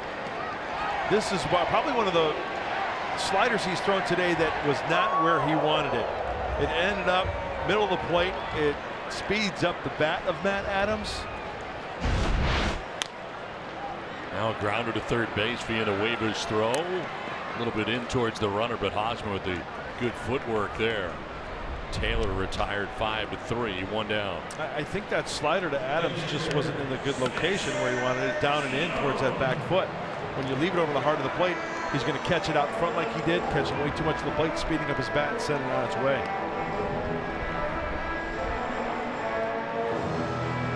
One down for Spencer Keyboom. Another look at that location. Yeah, see the glove of Raffy? He wanted it down and in off the plate.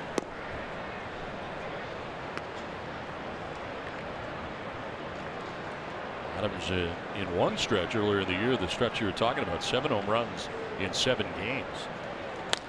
Fly ball right center, Margot.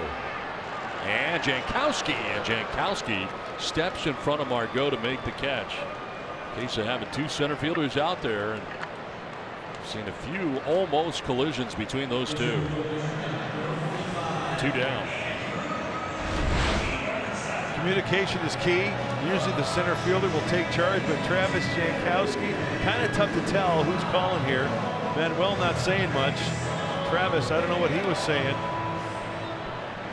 The bottom line is big out number 2. Pinch hitter Andrew Stevenson coming up here in the pitcher's spot. So that is the day for Gott.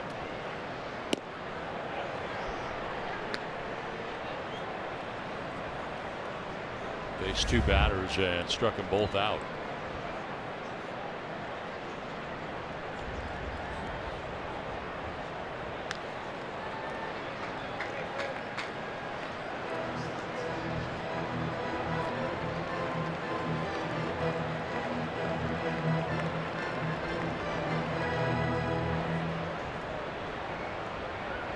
Trying to get Tyson Ross through the 7th inning here. And liner into right field. A base hit for the pinch hitter, Andrew Stevenson. And here comes Andy Green. Did not get him through the 7th. They tried. And once again, up and catching a lot of the plate, and Stevenson does a nice job of getting to that baseball. Very quick with the hands, pulling that ball for the single. Tying run will be coming to the plate as Tyson Ross, after 6 2/3, departs. Padres with a pitching change on top 3-1. Craig Stammen on his way in.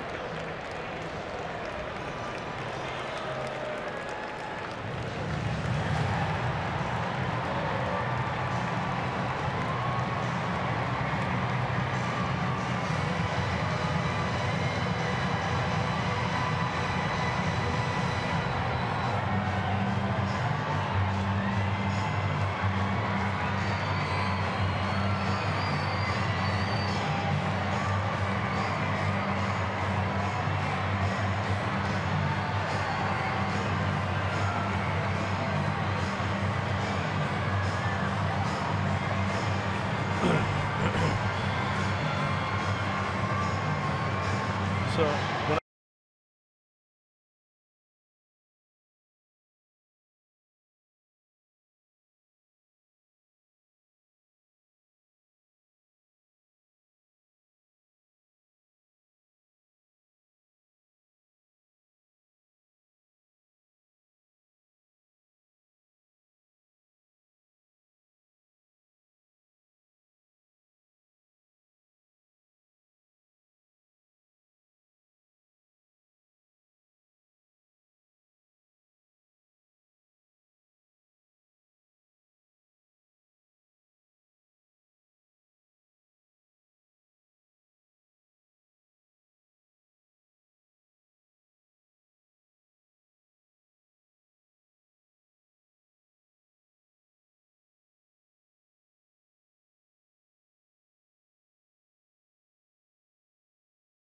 But he departs after 6 2/3 innings. And the Padres going to the pen. You look at the line for him. Still responsible for Stevenson, who's at first base, but 5 hits, only 1 run. A strikeout shy of his season high with 9 through 110 pitches. And here's Craig Stammen. yeah, just a couple of pitches that kind of leaked over the heart of the plate and the inner third of the plate, and the Nationals did a little damage. But a great afternoon of the big leagues for Tyson Ross, and a great year for Craig Stammen. Now his 22nd game. We saw him in last night's game, the 7th, an inning. He struck out 1 National. He inherits 1 runner. Wilmer Defoe with a runner at first, and a quick throw over to first base, and back is Stevenson.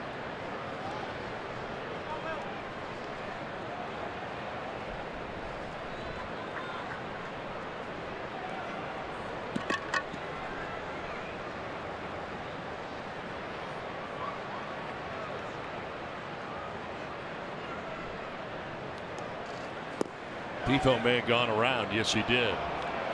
Where Cooper said he offered. But Craig Stammen with the change up there, and most definitely goes. Craig Stammen, the former Washington National.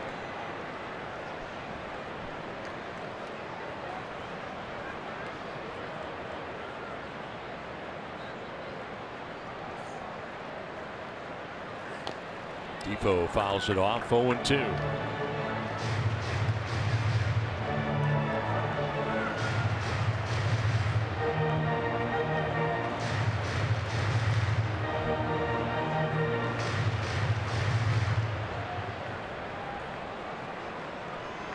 Two-out single, pinch hit single by Andrew Stevenson, who's at first base.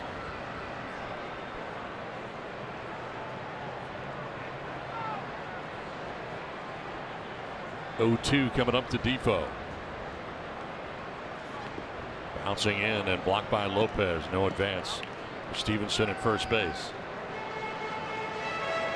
So 91 fastball, breaking ball in the dirt from Stammen.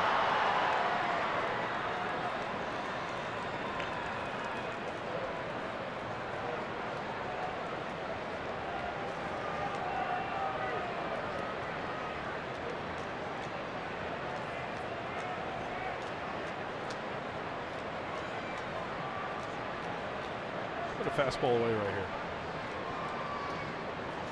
Ground ball to third base. Villanueva will go to first for the out. That ends the inning.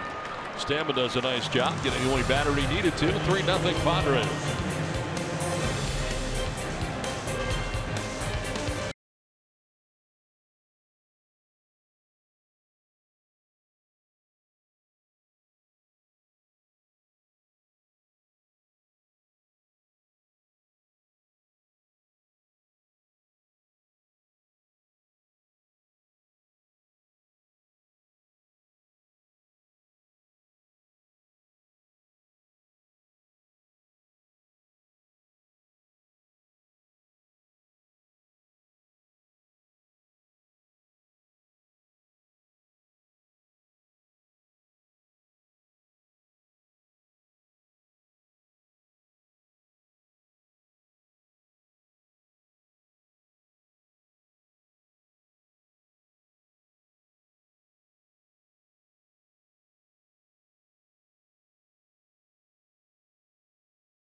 For the 8th inning for the Nationals.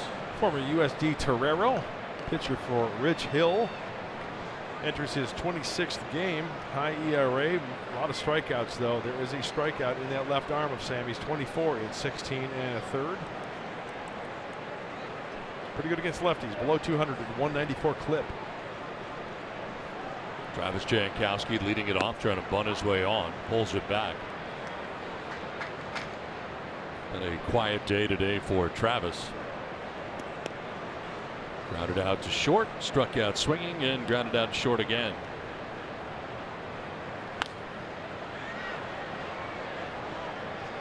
Solis, the 4th pitcher used today by Dave Martinez.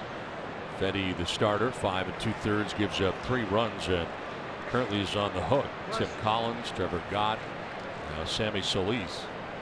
There's a ground ball deep shortstop. Turner's long throw is not going to be in time. An infield hit for Travis Jankowski.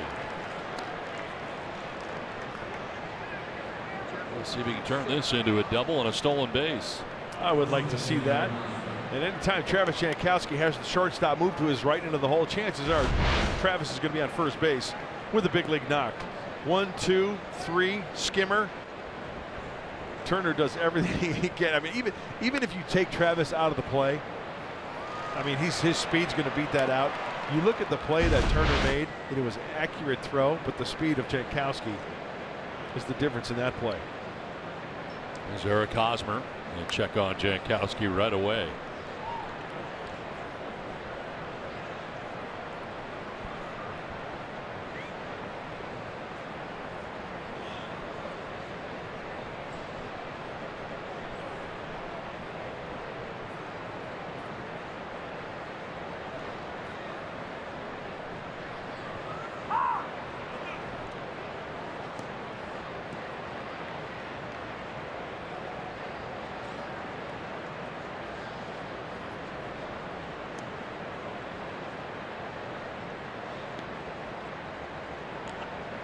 Hosmer with a 2-hit day today, singles to left in the 1st and 6th innings.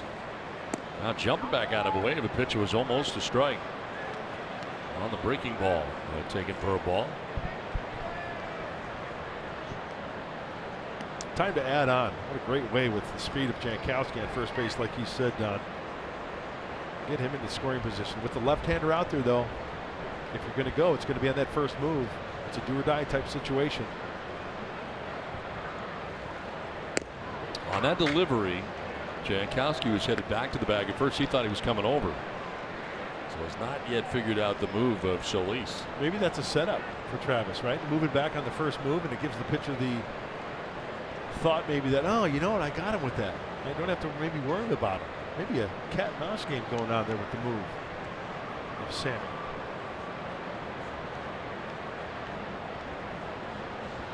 Ground ball. That is a foul ball. Retrieved by Adams, but in foul ground.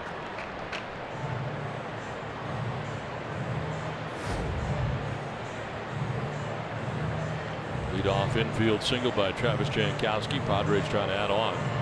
Well, right now it is a 2-run advantage on top, 3-1.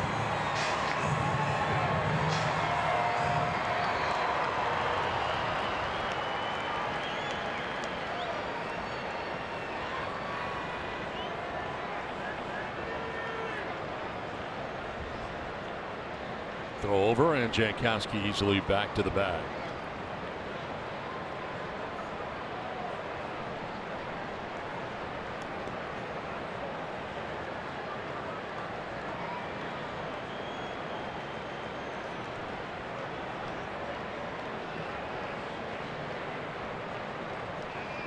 Jankowski took off first move, and they're going to get him.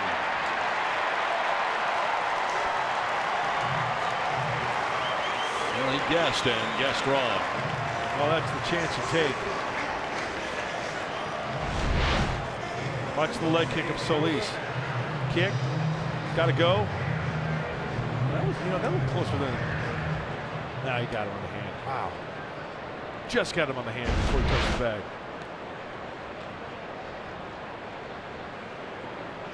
1-2 pitch, and Hosmer grounds one towards second base softly. Defoe throws on the run, and in time to get Hosmer 2 down in the inning. Well, apparently the official scorer has changed his mind yet again, and they have now given Villanueva credit for a double and 2 RBIs on the play earlier in the game that scored both Hosmer and Cordero. Initially it was called a double and then was called an error.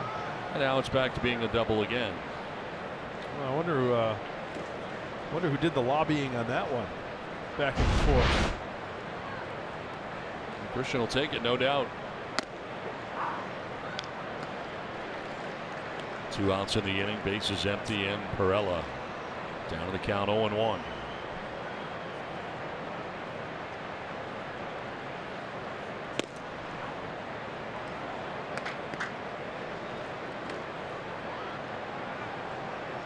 On a strike here to Perella with 2 down.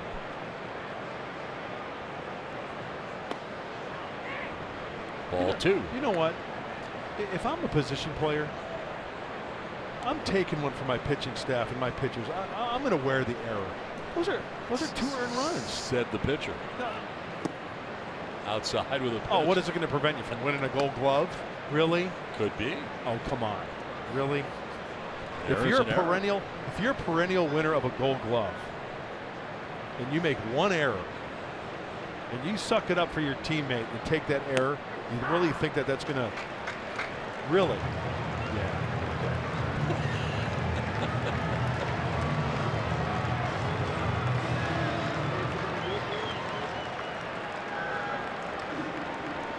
Full count to Jose Perella with 2 down. And this one is headed towards Bryce Harper out there and right, and he'll make the catch, and ends the inning. We head to the bottom of the 8th inning. The Padres have a 3-1 lead.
the 7th. He's back out there to start the 8th, and it's the top of the Nationals order.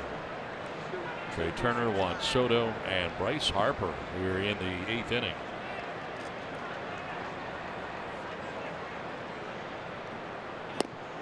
And it's strike one to Trey Turner. Struck out swinging in the 1st, single to right in the 3rd, grounded out to 3rd base in the 5th.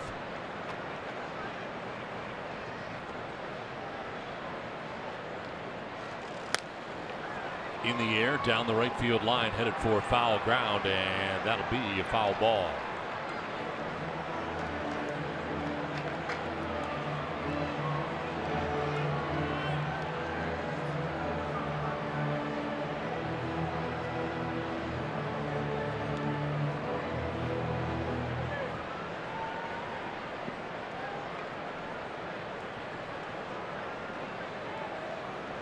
Tyson Ross 6 2/3 in this game. Craig Stammen has already gone a 1/3 of relief and back out there to start the 8th inning. 0-2 popped up, and that'll reach the seats in behind the Nationals dugout first base way. The crowd today 31,076. 31,076 for Game 3 of the series, playing late day baseball here in Washington.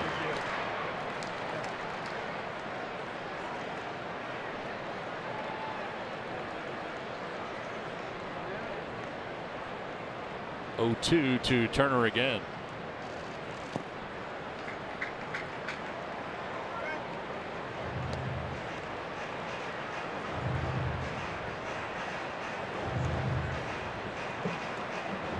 For 2 in his career against Stammen with the strikeout.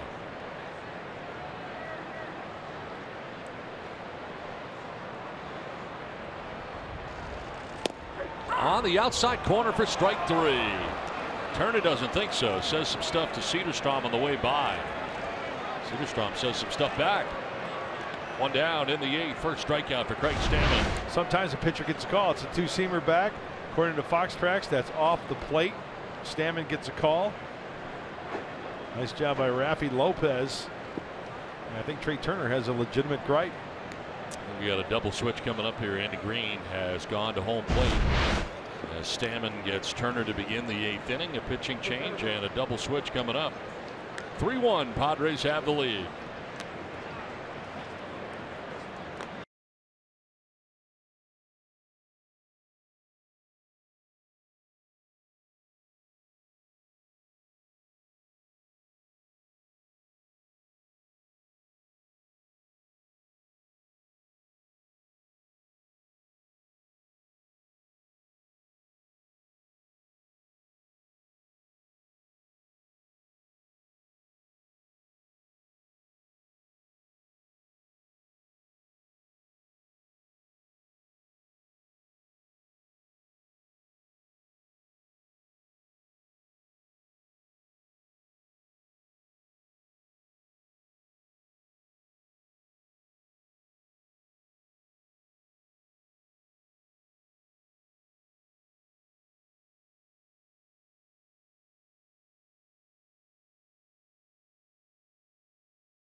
Closer into the game with 1 out in the 8th. We got the off day tomorrow for the San Diego Padres, and Brad Hand enters this game.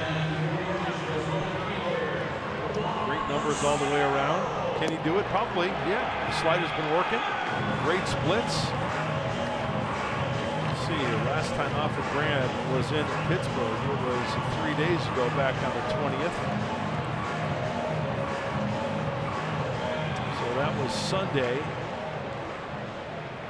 Win an inning, walked 2, struck out 2 to record his 14th save of the season. Juan Soto, the batter, he will face first here with 1 out in the 8th inning. And Bryce Harper.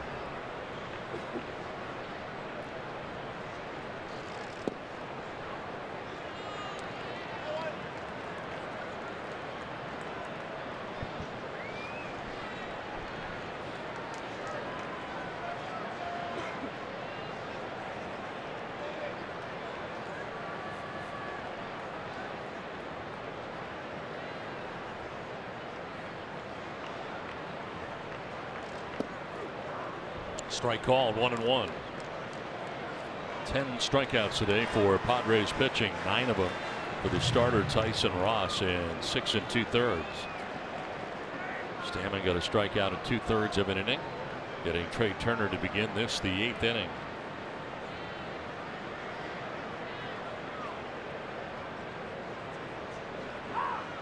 Time called late and requested by Lopez, as indicated by Gary Cederstrom.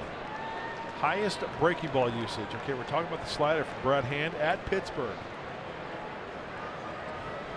90%. It's something crazy, like 18 out of 21 pitches were sliders. That 1 inning. Ball 2, 2-1.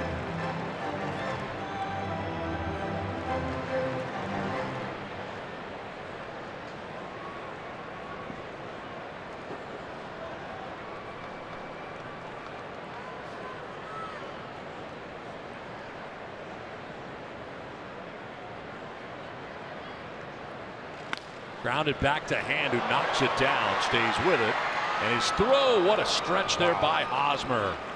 That one almost ended up in right field, but Hosmer with a very long stretch. 2 down. Eric Hosmer, he does one heck of a job here. Make sure those legs are stretched out. He's got to get to the bag and then redirect. Oh, the tippy toe on the pillow. Catches the ball in the webbing. There's gold over there at that first base position. 2 down here in the 8th, and here's Bryce Harper. 0 for 3 in the ball game, and he struck out twice and grounded out to first base. And he takes strike 1.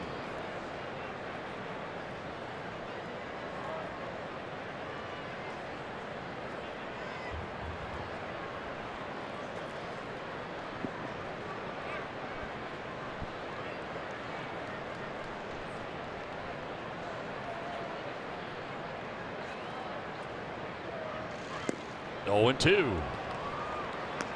Same pitch, different location. Harper pulling off that pitch. When you're looking for 5 outs, I'd like to have 2 quick outs here in the 8th inning, so you can sit down and get ready for that 9th.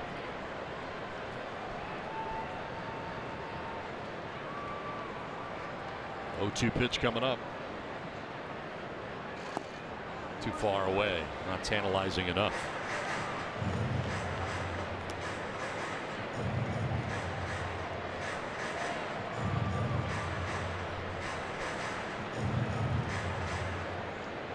Ross to Stammen, now to Hand, with 2 down here in the 8th inning.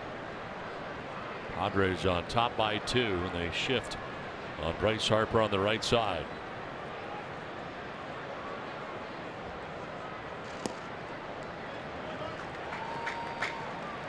Fastball that time, and it's away. 2-2. So switches it up after slider. Is that fastball a show me pitch to set up the slider here down and away, you think? Be my guess.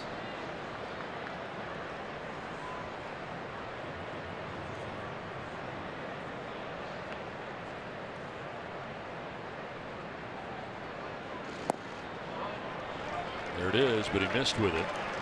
And a full count now.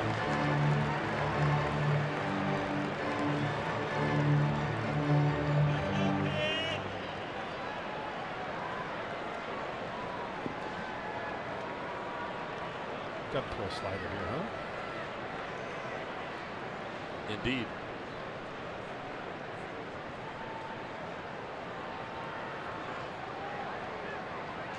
And Harper strikes out for the 3rd time today. Brad Hand able to get Soto and Harper, the 2 batters that he faces in the 8th. Able to strike out Harper to end the inning. We head to the 9th, 3-1 Padres.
Two outs.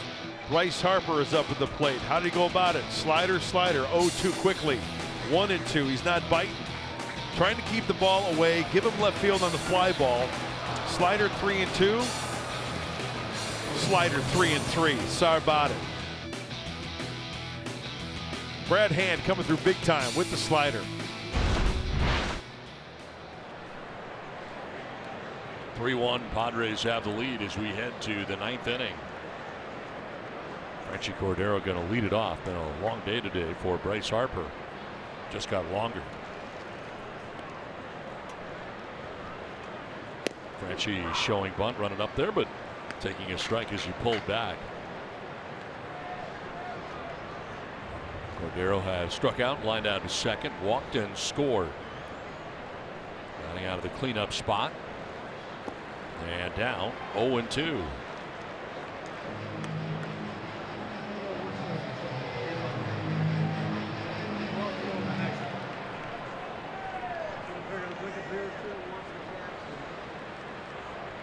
Outfield about straight away. Trying to get Cordero to chase. He does not. Second inning of relief for Sammy Solis, who came in the 8th inning. Jankowski, Hosmer, and Perella in the 8th inning. Sliced foul down the left field line, out of play.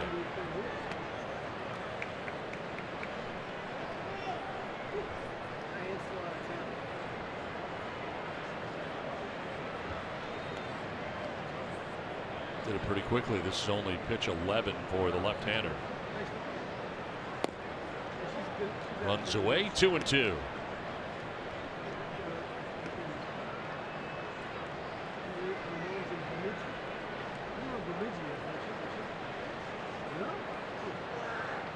On the ground right side, Defoe to the outfield grass. And that is out number 1 of the 9th inning. Time now for the Bill Howe play of the game, and it is a double for Christian Villanueva to right field. Off the glove of Bryce Harper. They had called it an error, now changing it to a double. Villanueva that scores 2, and right now the difference in this game. Hosmer and Cordero both scoring. Solis getting the first out of the 9th inning. Pitching change from Nationals Park. Padres have a 3-1 lead.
Did you see that? Yeah. That ain't right.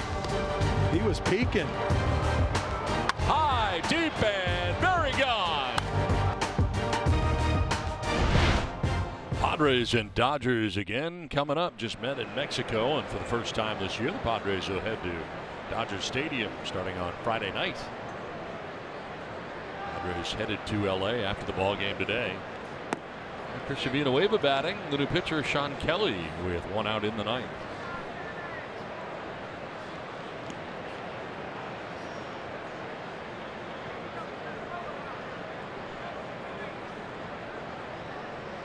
Villanueva will sky one to shallow right. Incoming Bryce Harper. And there are 2 outs in the 9th inning. Well, Matt Kemp this year against the Padres beating up on his old team, hitting at .545 against Padres. 3 home runs. The last we saw the Dodgers, Turner was getting ready to go on a rehab. He's now back with LA. And just 2 for 16 at 125. Walker Buehler, who was really good against Padres in Mexico, May 4th in Monterrey, 6 shutout innings, no earned runs. We'll see him again. Might take a while for Justin Turner to get that rhythm back, and you're right. Buehler was very, very good. Future looks bright for that young right-hander. At home for the Dodgers this year, 9-14, not good, and against the West, 13-17. 12th game for Sean Kelly, the 2015 Padre. He's a strike thrower.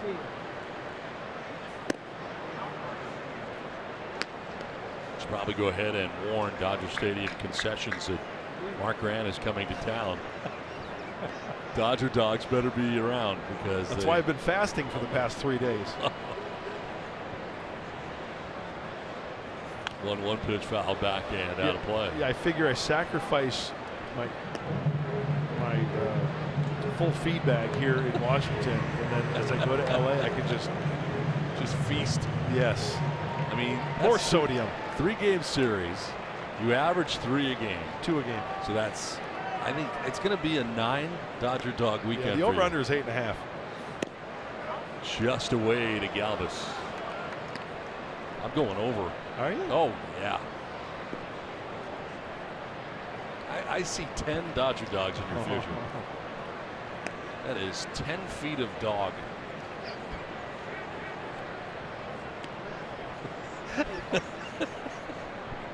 The 1-2. Actually, now 2-2. That is ball 3. Same spot. And trying to bring it back to the corner has been Spencer Keyboom, but full count with 2 down. Oh, you have to expect the fastball here. The Nationals cannot afford to have any more base runners and for the Padres to get runs. So I'm guessing Kelly's going to challenge him here. Down the left field line, Soto on the run, and he will not get there. It's a fair ball, banging around in the corner. Galvis will round second base, but hold up there with a 2-out double. Slicing ball down the left field line. Soto couldn't get it, and Freddie Galvis with his second double of the ball game. He challenged him all right. It was the fastball up and away, and Freddie delivered that ball the other way. He wanted to bury that ball in. Keyboom was set up on the inside part of the plate. He missed. Bat doesn't have to travel that far when the ball is away. He just kind of flicks it out there and keeps it fair for the double. They'd love to obtain some more insurance here. We're at 2 down in the 9th inning. A chance for Rafi Lopez. You're going to intentionally walk him.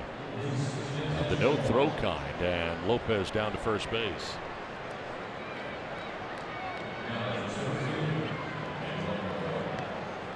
And that'll bring up Manuel Margot.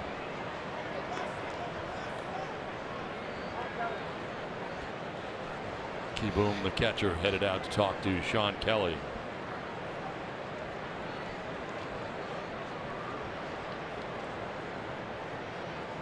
Hey, can I give you a quick story? Sure. When I was a junior in high school, I was on a Chicagoland All-Star team. We traveled to the Netherlands to play the national team over there. Befriended a lot of the guys over there. One of the players for the Netherlands national team, his name was Alswin Keyboom. I just received a text about 15 minutes ago from Alswin. Got my number. That's his son, Spencer, catching today in the big leagues. That's amazing. Small world, isn't it? Sure is. He has dual citizenship, Spencer does. Netherlands and the United States. And I just think it's really, really cool. I met his dad as a 17-year-old. And now his son is catching in the big leagues. And he has another son in the Nationals organization who's a shortstop, as I mentioned earlier.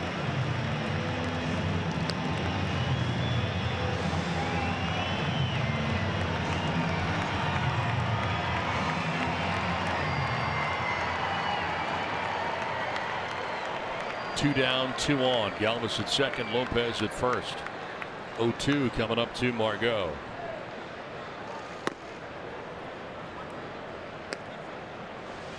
That is a huge run out there at second base, and Freddie Galvis.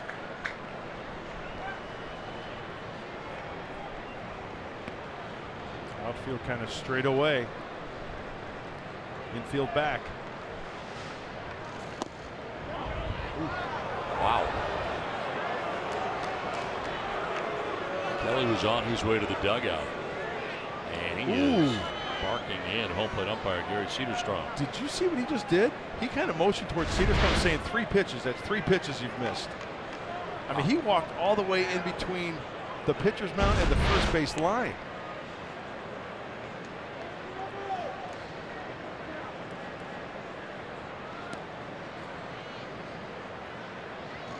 And Margot goes around and strikes out to end the inning. Well, Brad Hand will be coming back out looking to close this out. Padres have a 3-1 lead. And their closer coming back out.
Let's revisit our keys to the game, brought to you by your San Diego Honda dealers.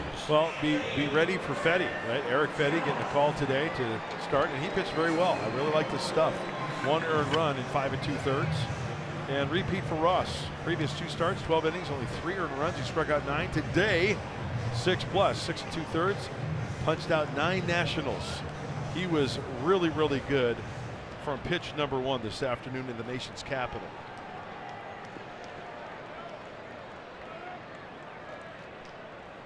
Anthony Rendon to lead it off here in the 9th inning. And a pitch outside for ball 1. Now Brad Hand coming into the game with 1 out in the 8th. Got Juan Soto to ground back to the mound. Struck out Bryce Harper. So 2 of the 5 outs that he needs already in the books. And now a 1-0 pitch to Anthony Rendon. That's a strike. 1-1.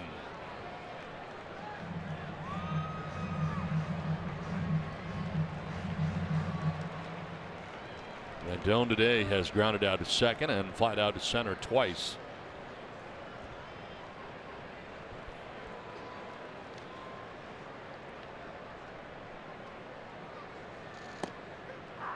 in there for strike one.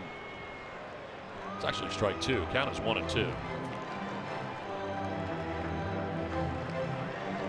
Mark Reynolds has come out on deck to bat for Matt Adams, who had 3 hits today, including a home run.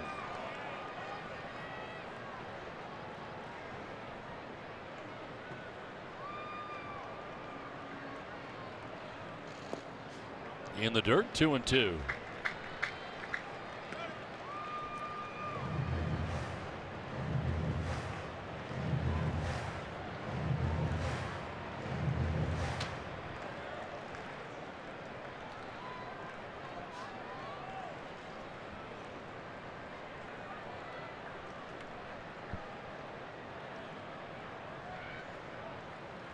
In the air towards left center field, struck pretty well. Ball is back, and it's going to one-hop the wall. A little bit of a problem out there, but they finally get it back in. And Rendon with a good start here to the bottom of the 9th inning for the Nationals. A double starts the bottom of the 9th. Well, what we're going to see here is a perfect example of why location is so important, especially to Anthony Rendon. See where the glove of Rafi Lopez is. He wants it down and away. That's 93. It's a fastball. It's a two-seamer that's up. Doesn't have a lot of movement. When it's up in the zone, it flattens out a little bit. Right into the swing path. Very level swing. Short and quick to that baseball is Rendon. Even though it's mishandled out there, that's a for sure double for Rendon, keeping him at second base. So Rendon at second has started here in the 9th inning. Now you got Mark Reynolds who's going to pinch hit. Matt Adams again 3 for 3 in the game with the home run, but rather have Reynolds from the right side than Adams from the left here against Brad Hand.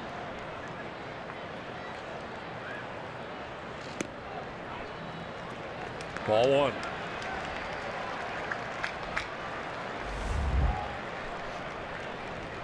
Well, just 7 games since joining the Nationals, a .455 average. 4 home runs in those 7 games, 6 runs batted in. Represents the tying run with nobody out here in the bottom of the 9th.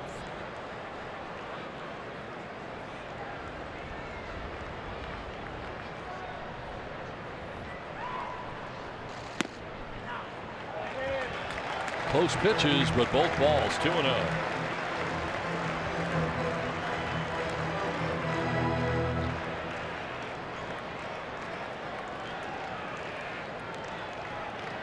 Anxious moments for Andy Green. Anthony Rendon with a leadoff double here in the bottom of the 9th.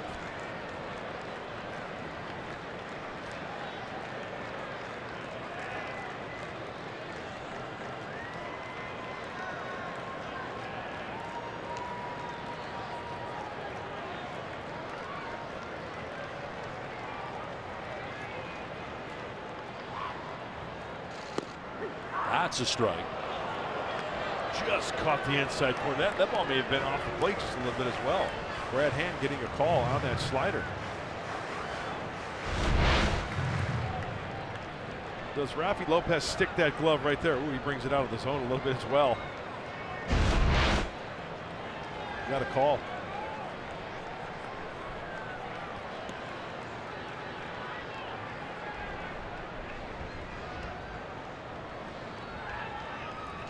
Reynolds well out ahead of that. It's 2-2. Same thing.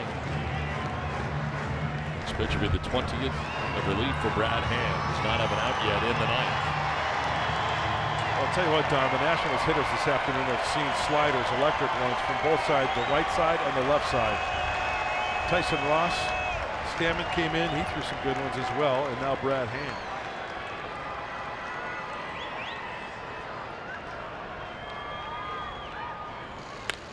To left and in for a base hit. Rendon will take third on the single by Reynolds. First and third with nobody out in the bottom of the 9th inning.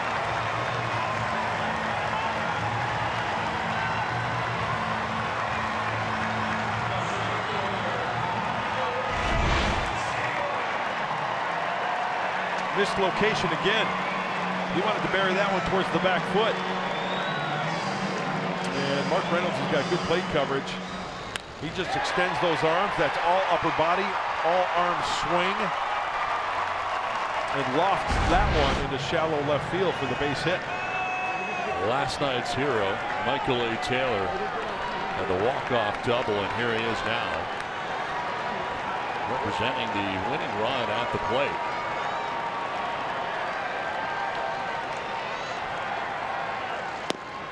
And he takes strike one.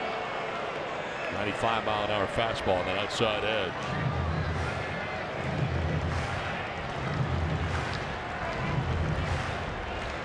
First and third, nobody out. Last of the ninth. Padres at 1 point had a 3-0 lead.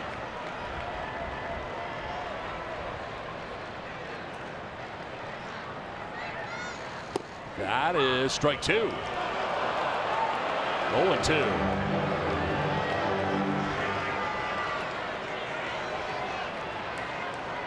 Taylor today 0 for 3. Lined out to center, struck out swinging, and grounded out to third.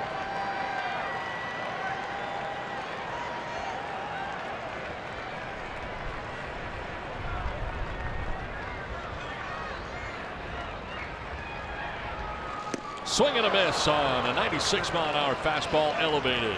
One down in the ninth inning. Second strikeout for Brad Hand. Almost as if the slider setting up the fastball and Taylor behind on that 96. Was that 96? Did I read that right? Yes. Up the ladder.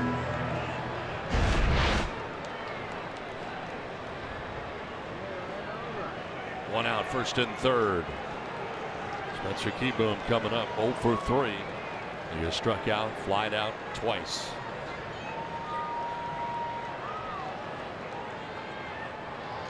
On the ground towards third base. Villanueva goes to second for one. On to first for two. Padres win.